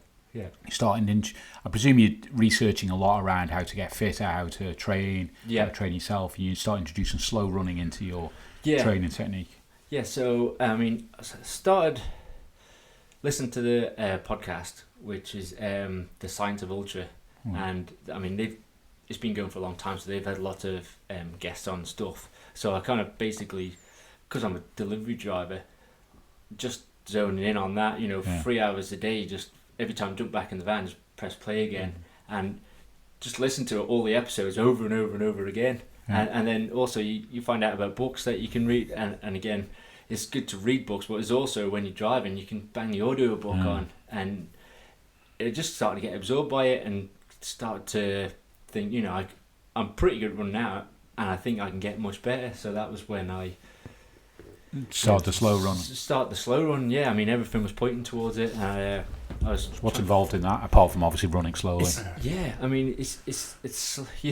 people think, I'm running slowly, but if you've got a heart rate strap, that's the best way, because you can actually, the wrist-based things, I don't think they work very well. I think they can give you... You're like an Apple Watch when you say wrist-based. They've got the sensor behind on your arm. I just don't think they work that well, and I think you can get mixed data, and you're better off not getting any data than getting stuff that's not accurate, isn't it? Absolutely. But like under 130 beats per minute, I'm sure it's different for lots of people, but that's a really good average to work on. It's working well with me and like other people I talk with.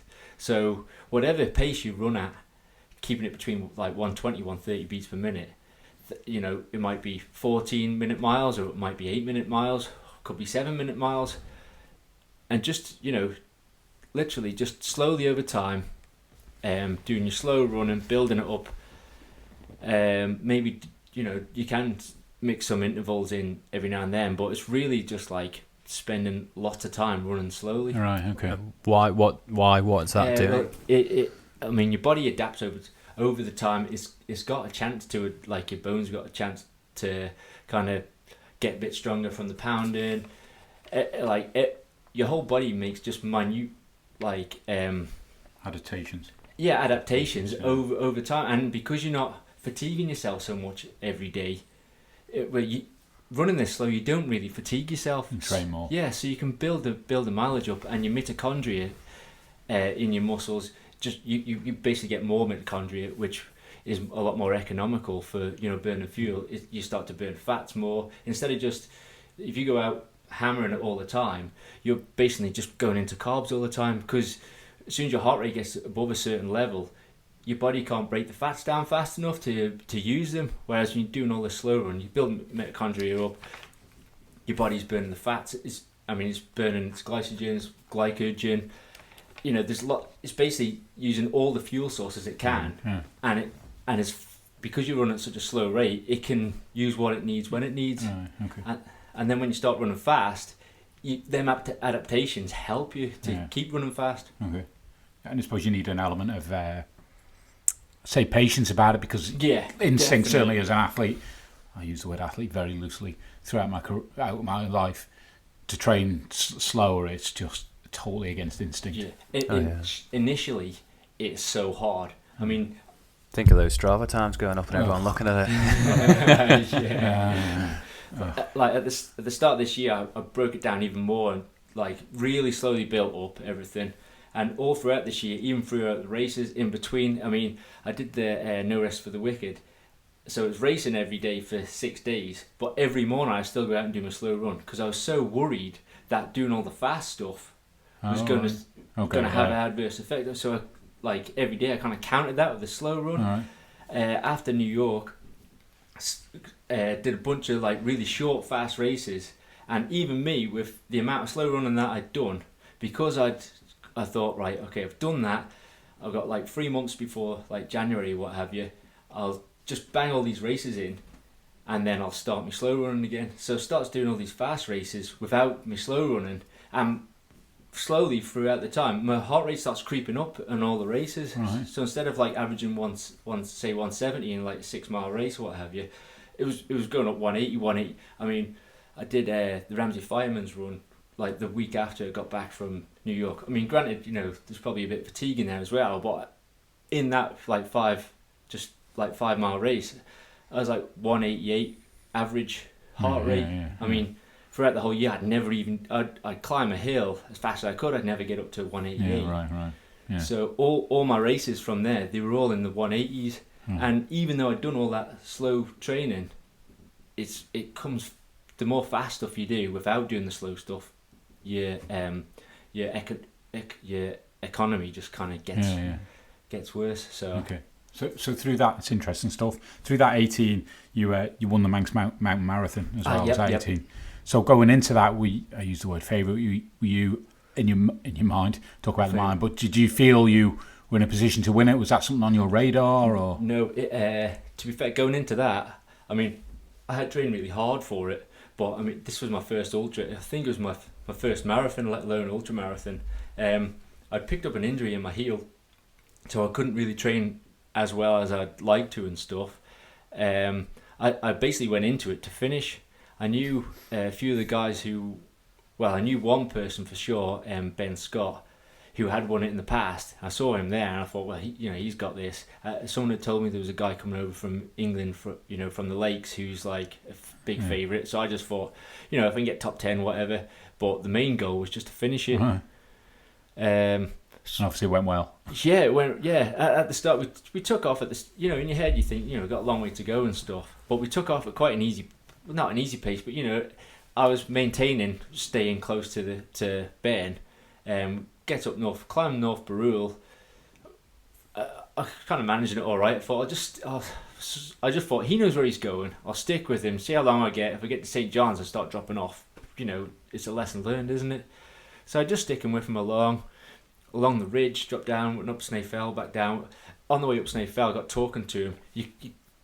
You kind of, in your head, you just think, you know, if you can get talking to someone on a long race, it makes it less, you know, it makes the distance less. You can distract your mind and stuff. So I got to talking to him, and he's a really nice guy. So we were both chatting away for probably a good 10 miles from then, coming into Greba Mountain. But just as we were coming in, like, he'd have a nice chat and stuff, and then he'd carry on for a bit, or one of us would be in the lead or what have you. So anyway, he gets to the top of Greba Mountain, I turned around, and he was like quite far in the distance. I was thinking, you know, and from there I wasn't sure how to get down to the bottom, so I actually waited for him. So did the punch there. We started dropping down to the bottom together. Once we got down into Greba, when you come out on the road, I turned around and he was still kind of lagging a little bit behind. So we dropped onto the railway line, run along the railway line. I just thought, well, I'll just run at my pace. If he keeps with me, then I'll carry on talking to him. Anyway, he got into St. John's and he was nowhere behind me, so I just thought, I felt all right, and I thought, bloody, you know, that was when I thought I could actually win this. Yeah. So just kept my heart rate, tried to keep it to like 151, 152, which felt all right, and just plodded along at that. Got to the round table, everyone was, you know, the people at the feed station and stuff, like, bloody hell, you know, you did great. And that gave me a real good buzz. And every feed station I got to, I kind of stopped, had a drink of water, had a chat with them, and just that kind of camaraderie what I was getting from the people, and everyone was like as shocked as I was. It gave me an even more of a buzz, and whatever pain my legs were feeling, it didn't matter, 'cause, you know, I really felt like I was going to do this. Right, yes. So yeah, I mean, got to the finish and I was like elated. It was. What kind of time for those? I mean, I don't even know what kind of time does the Manx Marathon take to run? Well, for you to run, not by the rest of us. That time I did it, and I think it was like 5:24, something like that, which is, and the course has changed many times. I mean, this year is going to be the 50th anniversary, so it's changed a lot in them times. But you know, it was a good long ass. Did you do much training to that distance or time prior to that? I did one. I mean, I was building up to say 20 miles, you know, going out on the fells, but I did one run in like the start of the month before, so maybe 5 or 6 weeks before, where I ran from my house in Peel, ran out to the Crosby, went up through that plantation there, I've gone, what's it, the King's Forest, and basically went over all the fells, all the way to North Barrule, dropped down North Barrule to Ramsey, and then come all the way back. So it was like 36 miles or something like that. Okay. And it was snowing and windy and stuff, and I absolutely killed myself. But I was going really, really slow. But I mean, I'd never done that kind of distance before. How far is the Manx Marathon? It's 30. Right. It's 30 miles. Right. Okay. But that year it was advertised as being a bit longer, but we've since found it's 30. Right. 5.5 hours is such a long time to be running, isn't it? Well, for me, yeah. Well, I think for most, 85%, no, 99% of people. So would you say you prefer fell or road running? Fell. I think definitely it's fell, even for training. I mean, if I'd never raced, I'd still just love going out on the fells. It's like well-being, you know, you're in amongst nature, and it's, I don't know, it just feels really. You see parts of the island as well that you just wouldn't see. I've done a tiny little bit, and you kind of just go up hills that you just and get views you just never. Especially if you're not if you're racing, it's I've done a few fells and I was never on 150 beats. It was like 180 and struggling to see any views. But if you're training on it, you can get some amazing places around, isn't there? Yeah, it's that, but also when you run on the road, you're concentrating on splits. I mean, you know, when you guys are into cycling, if you got a power meter on your bike, you don't even know where you've been, do you? Yeah, you just been looking at how many watts you're putting out. That's kind of similar to when you're running road. You just, you know, you concentrate on your splits. Yeah. I agree. Do a little bit of road running when I can, and the first thing you're looking at is what's my pace. Yeah. So did you do the London Marathon that year as well? In 18? I did. Yeah. What time did you do that in? I did that in 3:01. I was really disappointed in that, to be honest. All right. Okay. Like, it was hot. Come back, everyone. Well, lots of people who I know were like congratulating me, and like I was saying, you know, thanks, and you know, I didn't want to seem kind of obnoxious and going, oh, I was really planning on running faster now. I was, on the surface, I was appreciative of their support, but deep down in myself, I felt like really. What was your expectation deflated. going in?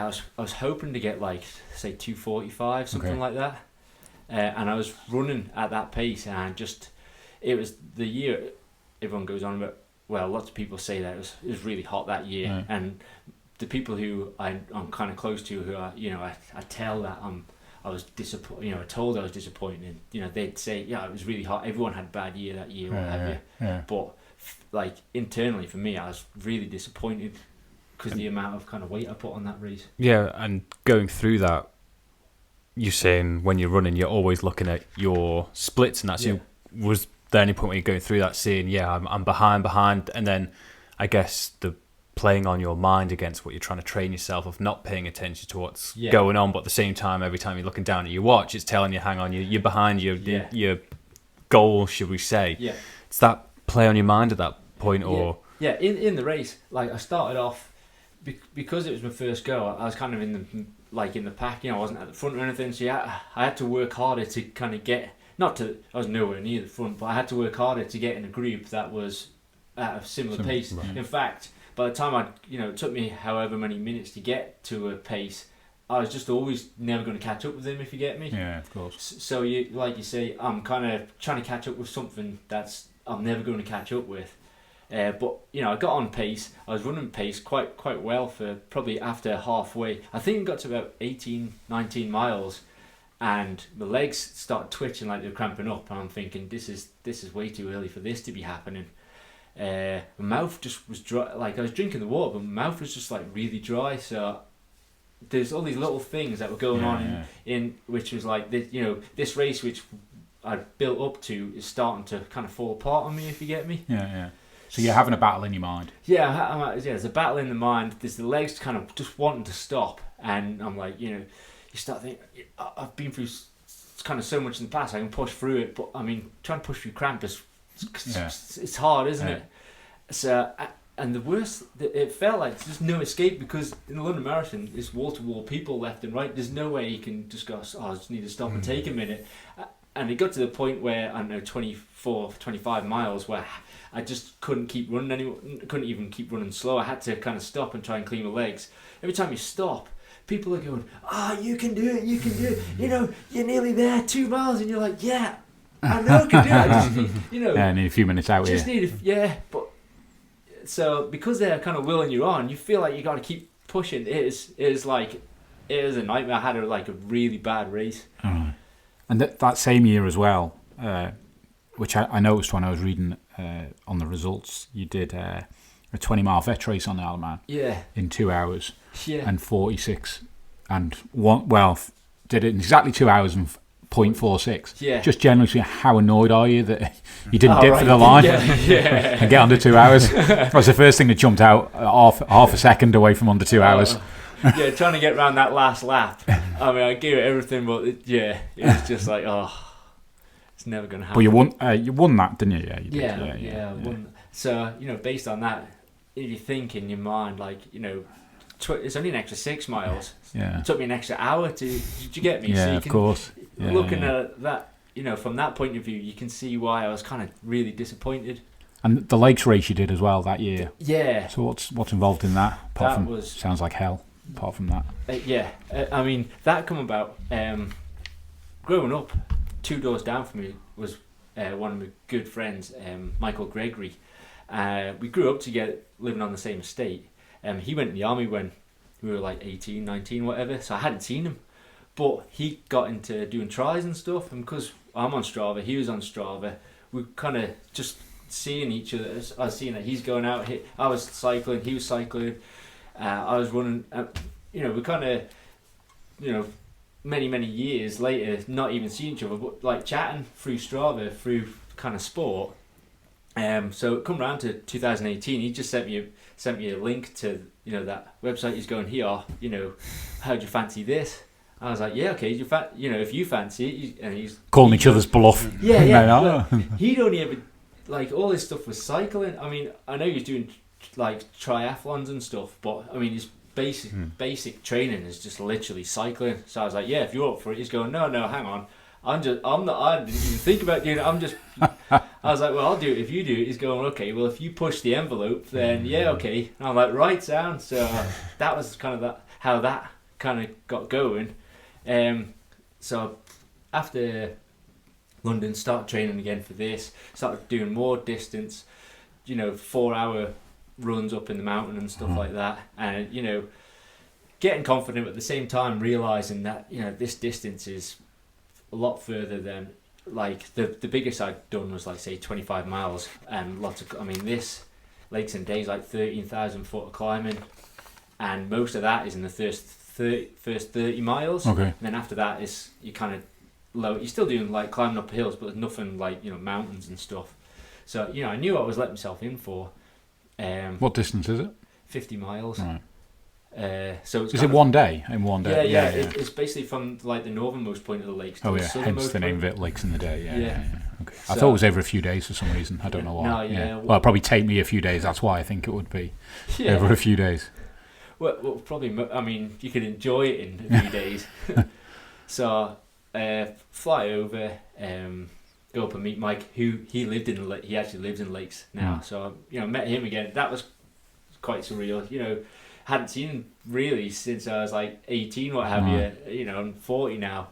So he was waiting for me off the train. It was kind of really happy to see him, but it was kind of trying to start talking as in people again. It was kind of a little bit awkward, but it was sound. We started talking about old times and stuff like that. It was great.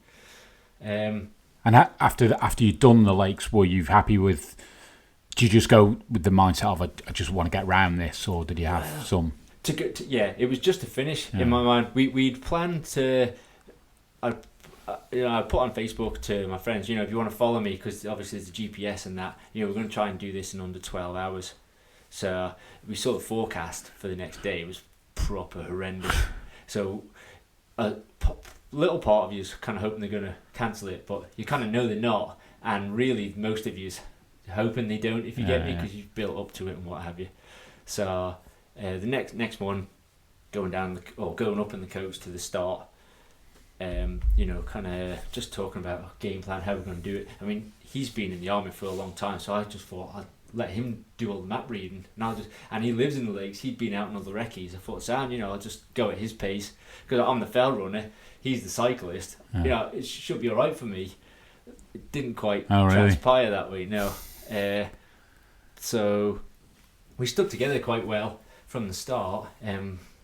Heading up through the mountains and stuff, it was fine. Dropping down, like say 3 hours into it, we dropped down. I think it's called Threckeld. We dropped down to a place called Hell's Fell, I think it is. So say like 3 or 4 hours into it, and we'd done the feed station. We were just coming out from the feed station. My legs were pretty knackered, and I was like, "So is that most of the the big climbs, done now?" And he just kind of gives me this look, and he's like, "We've got about 7 hours of this yet before we get through all the climbs." And I'm like, "Oh yeah." So in my head, I'm like, "No." So anyway, it's a couple of miles on the flat, and then we start climbing up out of Threckeld, and it's like proper steep, and you can't even see the top. He stopped to tie a shoelace at the bottom, and I'm just pushing up, and I could start feeling twitching in my legs. I'm thinking, I can't be this early into it, so I'm kind of pushing on, and he just comes jumping up right next to me, like really quick. He's going, "You alright, Oz?" I'm like, yeah, I'm alright. He's going, "Come on then, you keep up with us." I was like, "I'll let you carry on, I'll see if I can see you at the top." By the time I got to the top, he disappeared. So I'm like, bloody hell. So I looked at my watch, and I just thought, there's another 7 hours of this, and then, so I'm like 4 hours into a 12-hour run, and my legs are cramping up already. So I better get the map out now. Start trying to figure out where the heck I was. In the rain. In the rain. And the rain was only fine, but because the wind was so strong, it's hitting you like hailstones in the face. It took me like 10 minutes to put my jacket back on from when I got onto the top. And so anyway, kind of gets through it. Like you were talking before about the cramp, it's like my legs there was a point on there where I had to stop, and I was just thinking, I'm in the middle of nowhere, I can't walk, can't do anything, my legs are really cramped, and there's no way out, is there? There's no one there, and a guy come running past me, like a young fella. He just come kind of skipping past me like Bambi, and I was just like, I was so kind of jealous of. I just thought, right, I'll get with him. So I kind of made myself catch up with him, got a conversation going like we were talking about, and between like you kind of be warm to people. They open up to you, and he's telling me about he'd done it before and all this, and they listen to him telling me about what he's been going through. Yeah. It took me completely off all my cramp and all my legs, and I was just going, we dropped down into Ambleside, and because it'd been so much rain, the whole village was flooded. It was like proper flooded. But anyway, getting the feed station, got some pasta and stuff like that in me. Started feeling a bit better. I asked him if he was going to take off yet, and he said he was going to hang around for another 10 minutes. So I just took off. So I mean, he basically got me to the bottom there. He didn't know he did. You know, so it comes out, and run along the road for a bit, and there's you got the arrows. There's an arrow just pointing into this lake, in this massive river, and I'm just like, I looked at the arrow, looked at the river, and I'm just like really, and I just looked right in the distance, and it used to be a path, but it was like flooded. Yeah, a massive river. So I just kind of waded through there, but going through the river, because the water's so cold on my legs, it actually like an ice bath. Yeah, it really helped me. By the time I come out the other side, I felt much better. And I could see two people in the distance running together, and in my head I started getting more positive about everything again. I just thought, if I can run the flats and the downs and then just walk the ups and just slowly try to reel them in, and over time I reeled them in, got past him, then saw another guy in the distance, reeled him in, and then got talking to him, and then we were talking to each other for probably about 2 hours, and just talking to each other got me straight through them 2 hours. And then there's only like an hour and a half to the finish, and I was so optimistic about finishing by then. What were your legs like the next day? Oh, so chafing.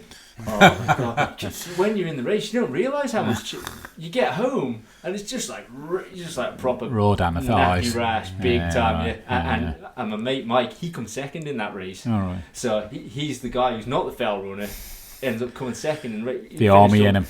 Marching the hills probably, aren't they? Yeah, definitely. But we went uptown just to buy some presents for my kids, and him and his missus went up, and there's me and him just kind of walking like proper John Wayne, like up and down the street. It was crazy. Yeah, no, I don't fancy that much running. I've done a bit of cycling around the lakes, and it's lumpy to say the least, isn't it? Yeah. So, how long, I suppose, leg wise, is it until you can that kind of pressure you put on your own body? How long until you can start running again? Is it like weeks off after that? Yeah. I think it's different for everybody, certainly, but for me, I mean, my legs were really sore for probably a couple of days after, and for me it was just a chafing. I just like waiting for that to clear. Yeah, because it had gone so bad, so it just scabs over, and then it starts bleeding when you start moving and stuff like that. So it was. I think I did a race the next weekend, just the Winter Hill League, just straight up and down. So it was like 2 miles. I didn't do very well. Oh, I did quite well, not as well as I expected. Would have expected, but you can look back and say, well, you can't expect to be. Yeah, of course. It's going to be fatiguing now, isn't it, for sure? Yeah, but I do like to just get straight back on the horse, to be fair, as soon as possible. Right. Back to the John Wayne reference there. Yeah. It's 2019, I think, when we chatted earlier, I think you used the term you geeking out, or you started geeking out more on training, endurance, diet. Yep. So again, was that just I need to continue to look at everything basically in regard to what you're doing? London was just after. Is it niggling away at you? In my head, it was a big failure, and for the whole rest of that year, even though I viewed the legs in a day as a big success in terms of completing something like that, what have you. But I had such a bad race at London, and everyone had told me in the build up to it how amazing it is and how awesome it is. I'm like, well, I need to have the experience that they're all talking about. Do you get me? Yeah. So I listened to that podcast by Sean Beard, and just all of that stuff. Started reading. There's a great book by, I think it's Alex Hutchinson, called Endure. Okay. It's a massive book, but I mean, it's all about kind of all of endurance throughout history, right back to, like, say, the Germans, or even back to the people, you know, who tackled Everest or got to the North Pole. Okay. What, you know, there's all sorts. I kind of got into that, and you know, the slow, even more into the slow training. Right. Yeah. And just thought, you know, I need to build it properly and have a good London. So yeah. Okay. So that was that the main focus in 19 London? Yeah. But you're winning everything on the Isle of Man at this stage, running the fell racing and.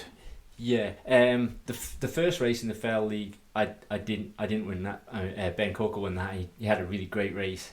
And then the second one was in February, the Bradder race. That was when I won my first one. Right. London's the following month then, is it? London's in April. Yeah, okay. So there's the Manx Mountain Marathon. I just did the half one this time. All right, yeah. Yeah, it was early in the, because they kind of moved it around, didn't they? And it was maybe earlier in the year. Yeah, it was, a couple of weeks. It was literally 1 week before London. So the year before there was 2 week break, and it's the same this year where you can kind of do both, but with 1 week break, and with my focus being on London, I just I wanted to focus on London. What I meant to say earlier, just to go back to running the Lakes race, I think when I was stalking you on Instagram, I think there's a photograph of you running down the hill there, isn't it, with the lashing rain? It's an amazing photograph. It's just this sheet rain, isn't it? Yeah. And you coming down one of the fells, a side-on photograph. It's go and stalk him if you can on Insta. It's a great photograph. In fact, we might share it as part of the pod. So you went to London, and how was that experience this time? Did you get the reward you wanted? Yeah, definitely. A big thing was putting your name on your shirt. Okay. And like. So you're in pens there as well on anticipated times that you're going to run. And yeah. I mean, still, you're in a Mr. Blobby outfit because you're doing it for charity, I assume. Well, I hadn't got fast enough time to get in the time. You know, in my head, this time is going to be a good time, but you can't put that down when you enter the. Okay. So I got in. I got into London through my club, if you get me. Okay. So I was still in with like being Harriers. Is that the club? No, it was Weston. I'm at Fell Runners now. Okay, right. Okay, sorry, go on. So I was still in the mix, but this time I knew to try and get right at the front. And when they say to go, you know, I can work my way to people who are going to be in a kind of similar pace as me. So you know, that was all on. It was already in my game plan, if you get me. Yeah. And the big thing was.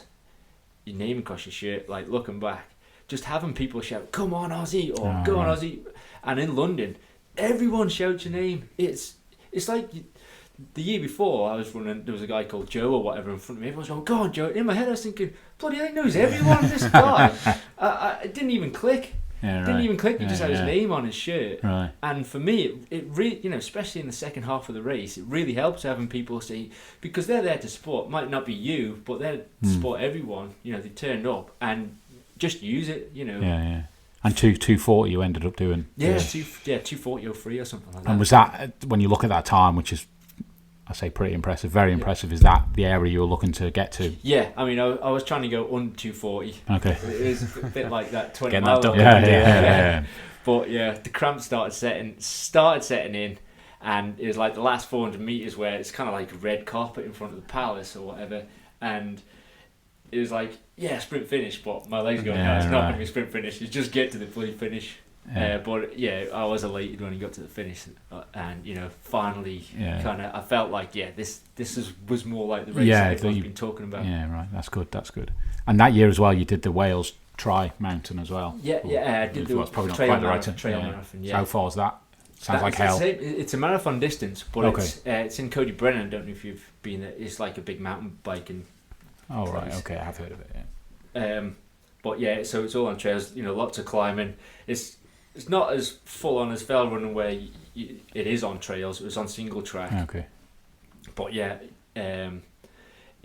was class. It was really good. Finished 7th in that. Yeah. How many do that? Just, I don't know, hundreds. There's probably about 500, 600, something like that. There's chunky numbers. Yeah. I mean, in my head, I was wanting to get fat, come higher, going off the times of the previous year, but there was, you know, they had like a bunch of pros and people that were, you know, other people had kind of got interested in it who were awesome. And Sorry, I'm just going to flip back to your marathons there. You mentioned before that you were looking at things differently, reading the books and trying to study up more. Yeah. Do you feel that really had a big significance in your preparation and difference to those timings and, taking out the training aspect? Yeah. Do you think that side helped? Yeah, psychologically, definitely. Just because I think if you put a lot of weight on something, a big race, and if you're doing big races all the time, then you're probably not going to put a lot. If you think like the start of January, but that London Marathon started at the end of the last London Marathon. Do you get me? In my head. Yeah. So there's so much weight on it all the way building up, and then got to January. I'm like, right, I'm going to hit this, and it's you're just so focused that on the goal. It just it does. It has a massive kind of impact on how you're going to approach the race and how you're going to succeed.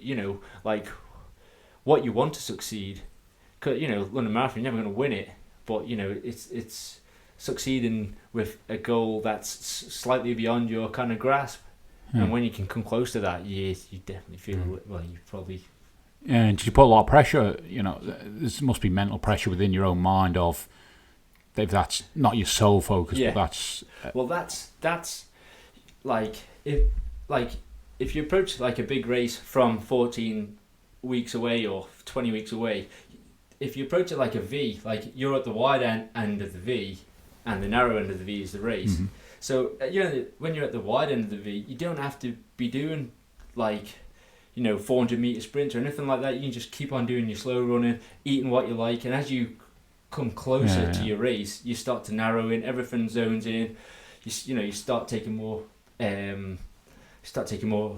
Interest in like narrowing down like the food that you take in. Yeah. Your meditation starts to become more focused on that. Basically, your focus starts to narrow. Everything becomes more intense as you get closer. Yeah.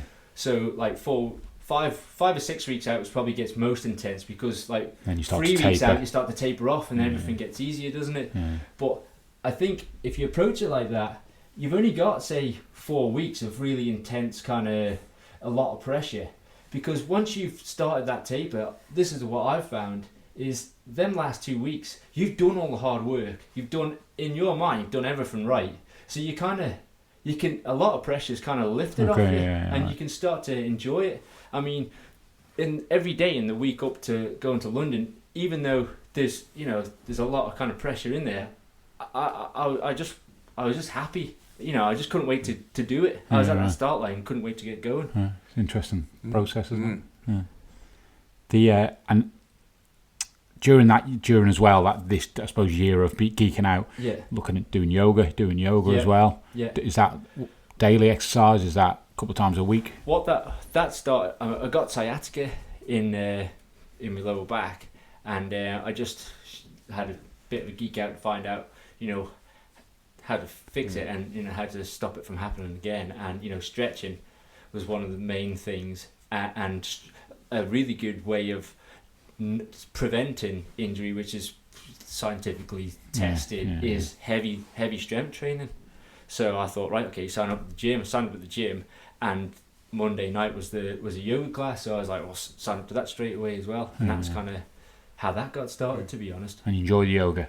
Yeah. I mean, it's really hard. It's definitely like, I'm not a very flexible person, but going into the class, it's like, here we go again. But when you come out, you feel a benefit, definitely. It must help, because I think that in yoga there's a lot of general strength work, although it's all often slow. Certainly and doing fell running where ankles and knees, and there's a lot of stability within that sport. That yoga must help. I think sure it's helped for that. Me. I think it's definitely helped me. And I say that because I've got absolutely no stability in my legs, so that's why I think I probably need to do a little bit more. So I appreciate we're in the fell. Well, we're in January now, but the fell season's mid-year now. But when you look back at 19, obviously, 2019, happy with all your running at that stage. You've made a big impact locally.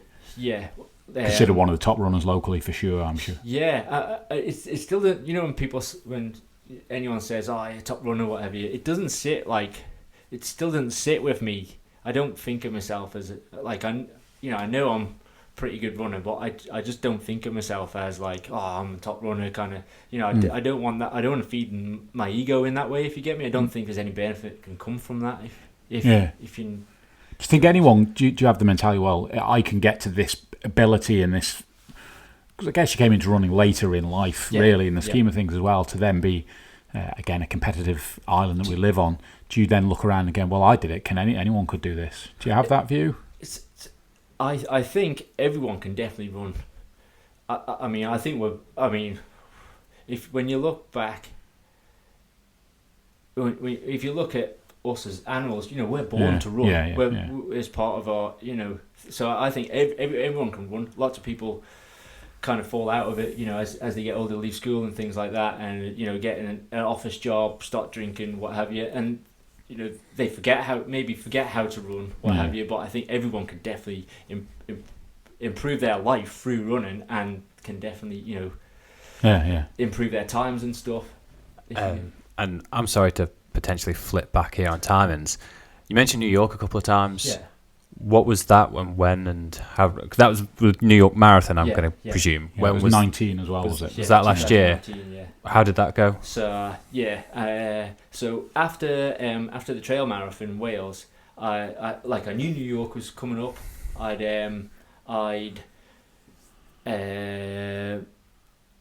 already signed up to New York back in like January or February, but I just kind of forgot about it because it's not till November. So got through the trail marathon from Wales and just thought, okay, so I've got, I can't remember how many weeks it was, but it's a long way away. I thought, right, I'll keep my training up and start to work towards that.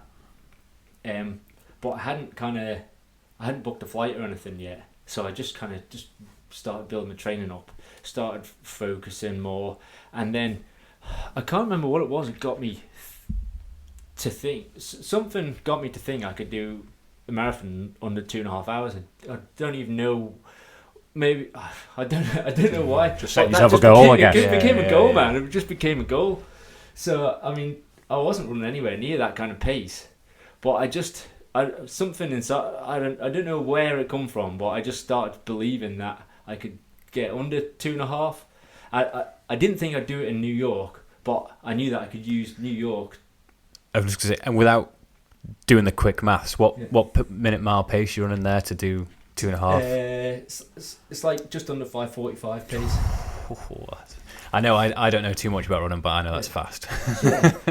Did you get me? I don't know why I thought that, but something made me think, if I train hard, I work hard. I suppose I look back at London, and I knew I still, the weight I wanted to be at, I wasn't, even though I had a great race and all that, I wasn't at the weight I knew, and I knew I could get down to without kind of getting too skinny or anything. So I knew, I had like 4 kilo I could get rid of, which is going to make you faster, isn't it? I knew that I'd been training, all this long stuff, and I know that it takes a good 2 years before you get the most benefits out of all this slow stuff. So I knew my economics still had, even though I knew I was 40, I mean, still know now, my VO2 max peak is gone. That happens when you're about 26 or whatever. But your running economy can constantly improve, especially doing stuff like fells and things like that.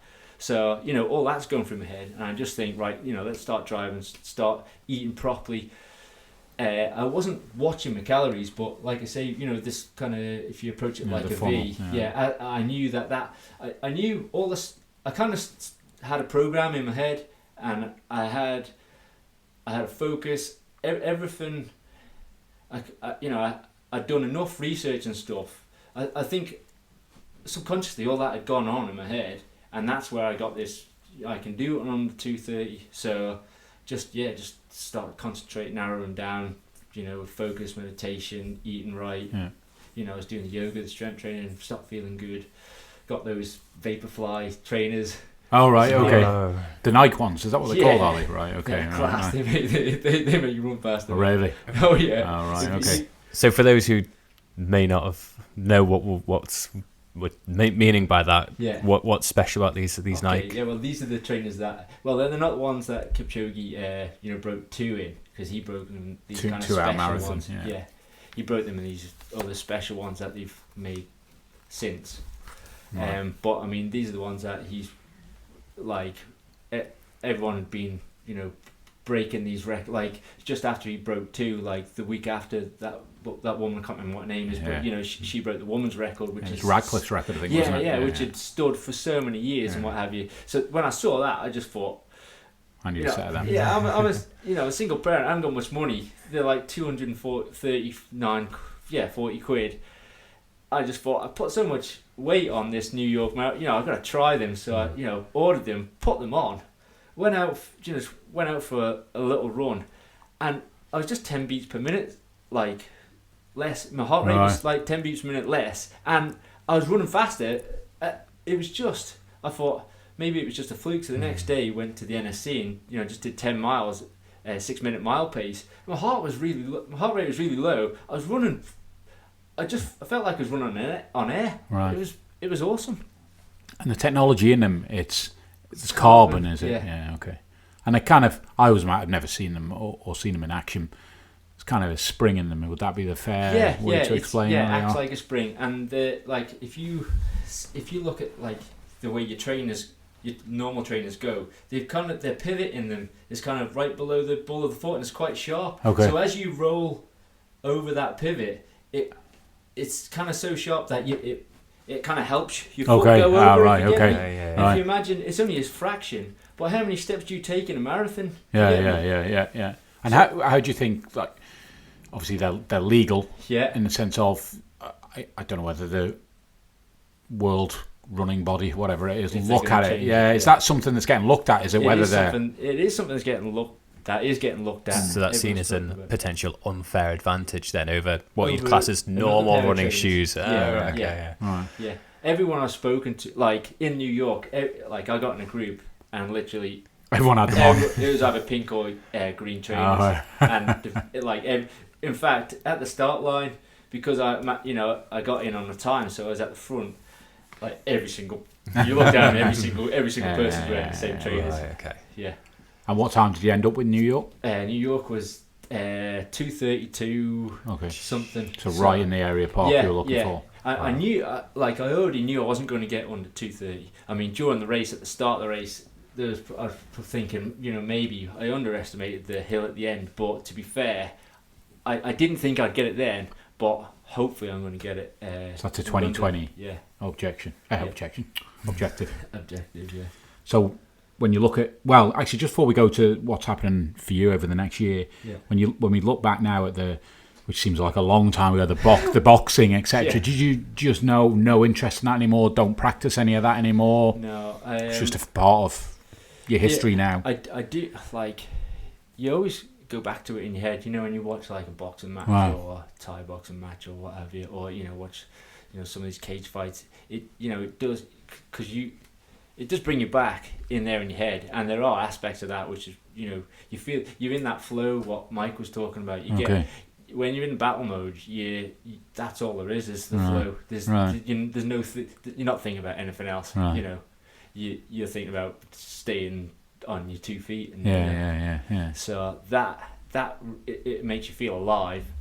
But and when you get that smell, the smell we were talking about, anytime you smell that smell, it brings you straight back there. Right. And there is a buzz, but I'm 40. Get some 22-year-old whipping your ass. Yeah. I did have a problem where when I was talking, I think it was from, it could be from any amount of hits on my head, but you remember that punch I was telling you about where I think it comes from that, where it's not so bad now actually. Sometimes it comes, but I'd be in mid-conversation or mid-sentence and the words would just vanish from my head. And I just kind of stop, and it got embarrassing, I was having conversations and I kind of got turned into a bit of a recluse for a little, not very, for a little but bit conscious of it. Yeah, I was very conscious of it, and when I start talking, I'd be just hoping that I wasn't going to kind of look like a fool. Right. Yeah. So that plays on my mind, and So picking up on that general point, just before we bounce into 2020, maybe you don't want to massively talk about it, but you mentioned earlier about, I suppose, some demons, and maybe that where you are now in your life, you're very comfortable about, who you are, what you do, how you go about things, and don't feel like you're proving things to people anymore. You got away from that. Yeah, that Orran. Yeah, I don't care what people think about me. Like, everyone cares what people think about them. Even people say they don't. Yeah. They do. They just haven't accepted it. But I'm very comfortable in my own skin now. And is that through? Do you think when you look at that, that's obviously your own journey, but also the Buddhism helping with that, the meditation and all those things? Yeah, for me, like when I listened to Mike's interview with you, and when he was talking about how his dad, got ordained into Buddhism and things like that. For me, that's not what Buddhism is about. I mean, I don't think anyone else can. I wouldn't be waiting for someone else to say, "Oh yeah, now here I'm going to do this to you to make you a Buddhist." For me, it's just my view on life which makes me a Buddhist. If you get me? Yeah, I suspect probably that's the core of Buddhism anyway, which is it's what you take out of it. It's not about A, B, or C. It's about interesting. It's chanting or anything like that. It's not about any of that to me. Absolutely. So 2020. Yep. Main goal. New York? London? Among many others. London is going under 230. I'm going to do... I switched... I was talking about not changing clubs. I actually switched this year to... Turncoat. To the Manx Fell Runners, but because I really want to focus on the English Championships. Okay. A really good fell runner who's ran for Manx Fell Runners a long time, Lloyd Taggart. Don't know if you heard of him. He's a proper ninja runner. He just put it to me, and he thinks I can do really well in the vet 40s, and that kind of got me. Even though I had all this, London getting under 230, that kind of really sparked something inside me, and I thought, right, and I don't think you can actually do it as in an athletics club. You have to be a member of a Fell Runners club. Yeah. Time of year is that? It's the English Champs starts in April, and it's like every month there's a race every month. It's a series, around the UK. Yeah. So you'll be travelling a lot away doing that. London. Like once a month. There's London, Trail Marathon Wales again. Okay. I think I can do better in that. Chicago Marathon as well. Okay, you've entered that already. Yeah, I've already entered that. Time of year is that? That is October, I think. Right, it's getting a little bit nippy up there at that time of year, I'd imagine. Yeah, see how it goes. All right. Well, only as nippy as it is on the Isle of Man in the winter. Lloyd just sent me a link the other day to this other race in Austria somewhere. Don't let him be bullying you into doing crazy races while he's sat on the sideline. Oh no, he's doing. Oh, is he? Well. Right, that sounds about right for him. 50. Yeah. Right. He's vet 50 and he is proper on it. Yeah. Well, I know when he came over here and he kind of dominated the scene here for a long time, didn't he? He did, yeah. He's an unbelievable runner. Yeah. Okay. Well, thanks for your time. I think hopefully people that have been listening. I mean, think back to the start of the discussion a couple of hours ago, and it was boxing and. Going to Thailand, I think your story's pretty amazing, to be honest. I think there's a lot people can learn from it. I certainly have, and hopefully the audience found it interesting. So thanks for your time. Thanks for having me. Very much. No. It's great to meet you. People want to get in touch. Do you offer coaching guidance to any? If there were fell runners wanting to, or anyone wanting to get into the sport of running in general. I recently started coaching a few people, and it's like very much in infancy at the moment. But just give me a message, and I'm on Facebook. Just look Orran Smith. I'm the guy looking very happy from running New York on that. I'm on Instagram. Private message me, and we'll add the feeds onto our notes on our site. And I suppose just thinking back to the very outset about discipline, I think, and the Will Smith comment, and I think it does apply very much. Definitely. So as you can see that almost your own discipline year on year, that discipline continues to get better and better, and your sporting results obviously improve with that, as well as I guess your own personal life as well. So thanks again. Thank you. Thanks for having me, guys. No worries. You got just to check us out, Matt. A bit of info for the usual. So wherever you're listening, Spotify, iTunes, SoundCloud or other, please like, subscribe, share and give us those 5-star reviews. It all helps everyone.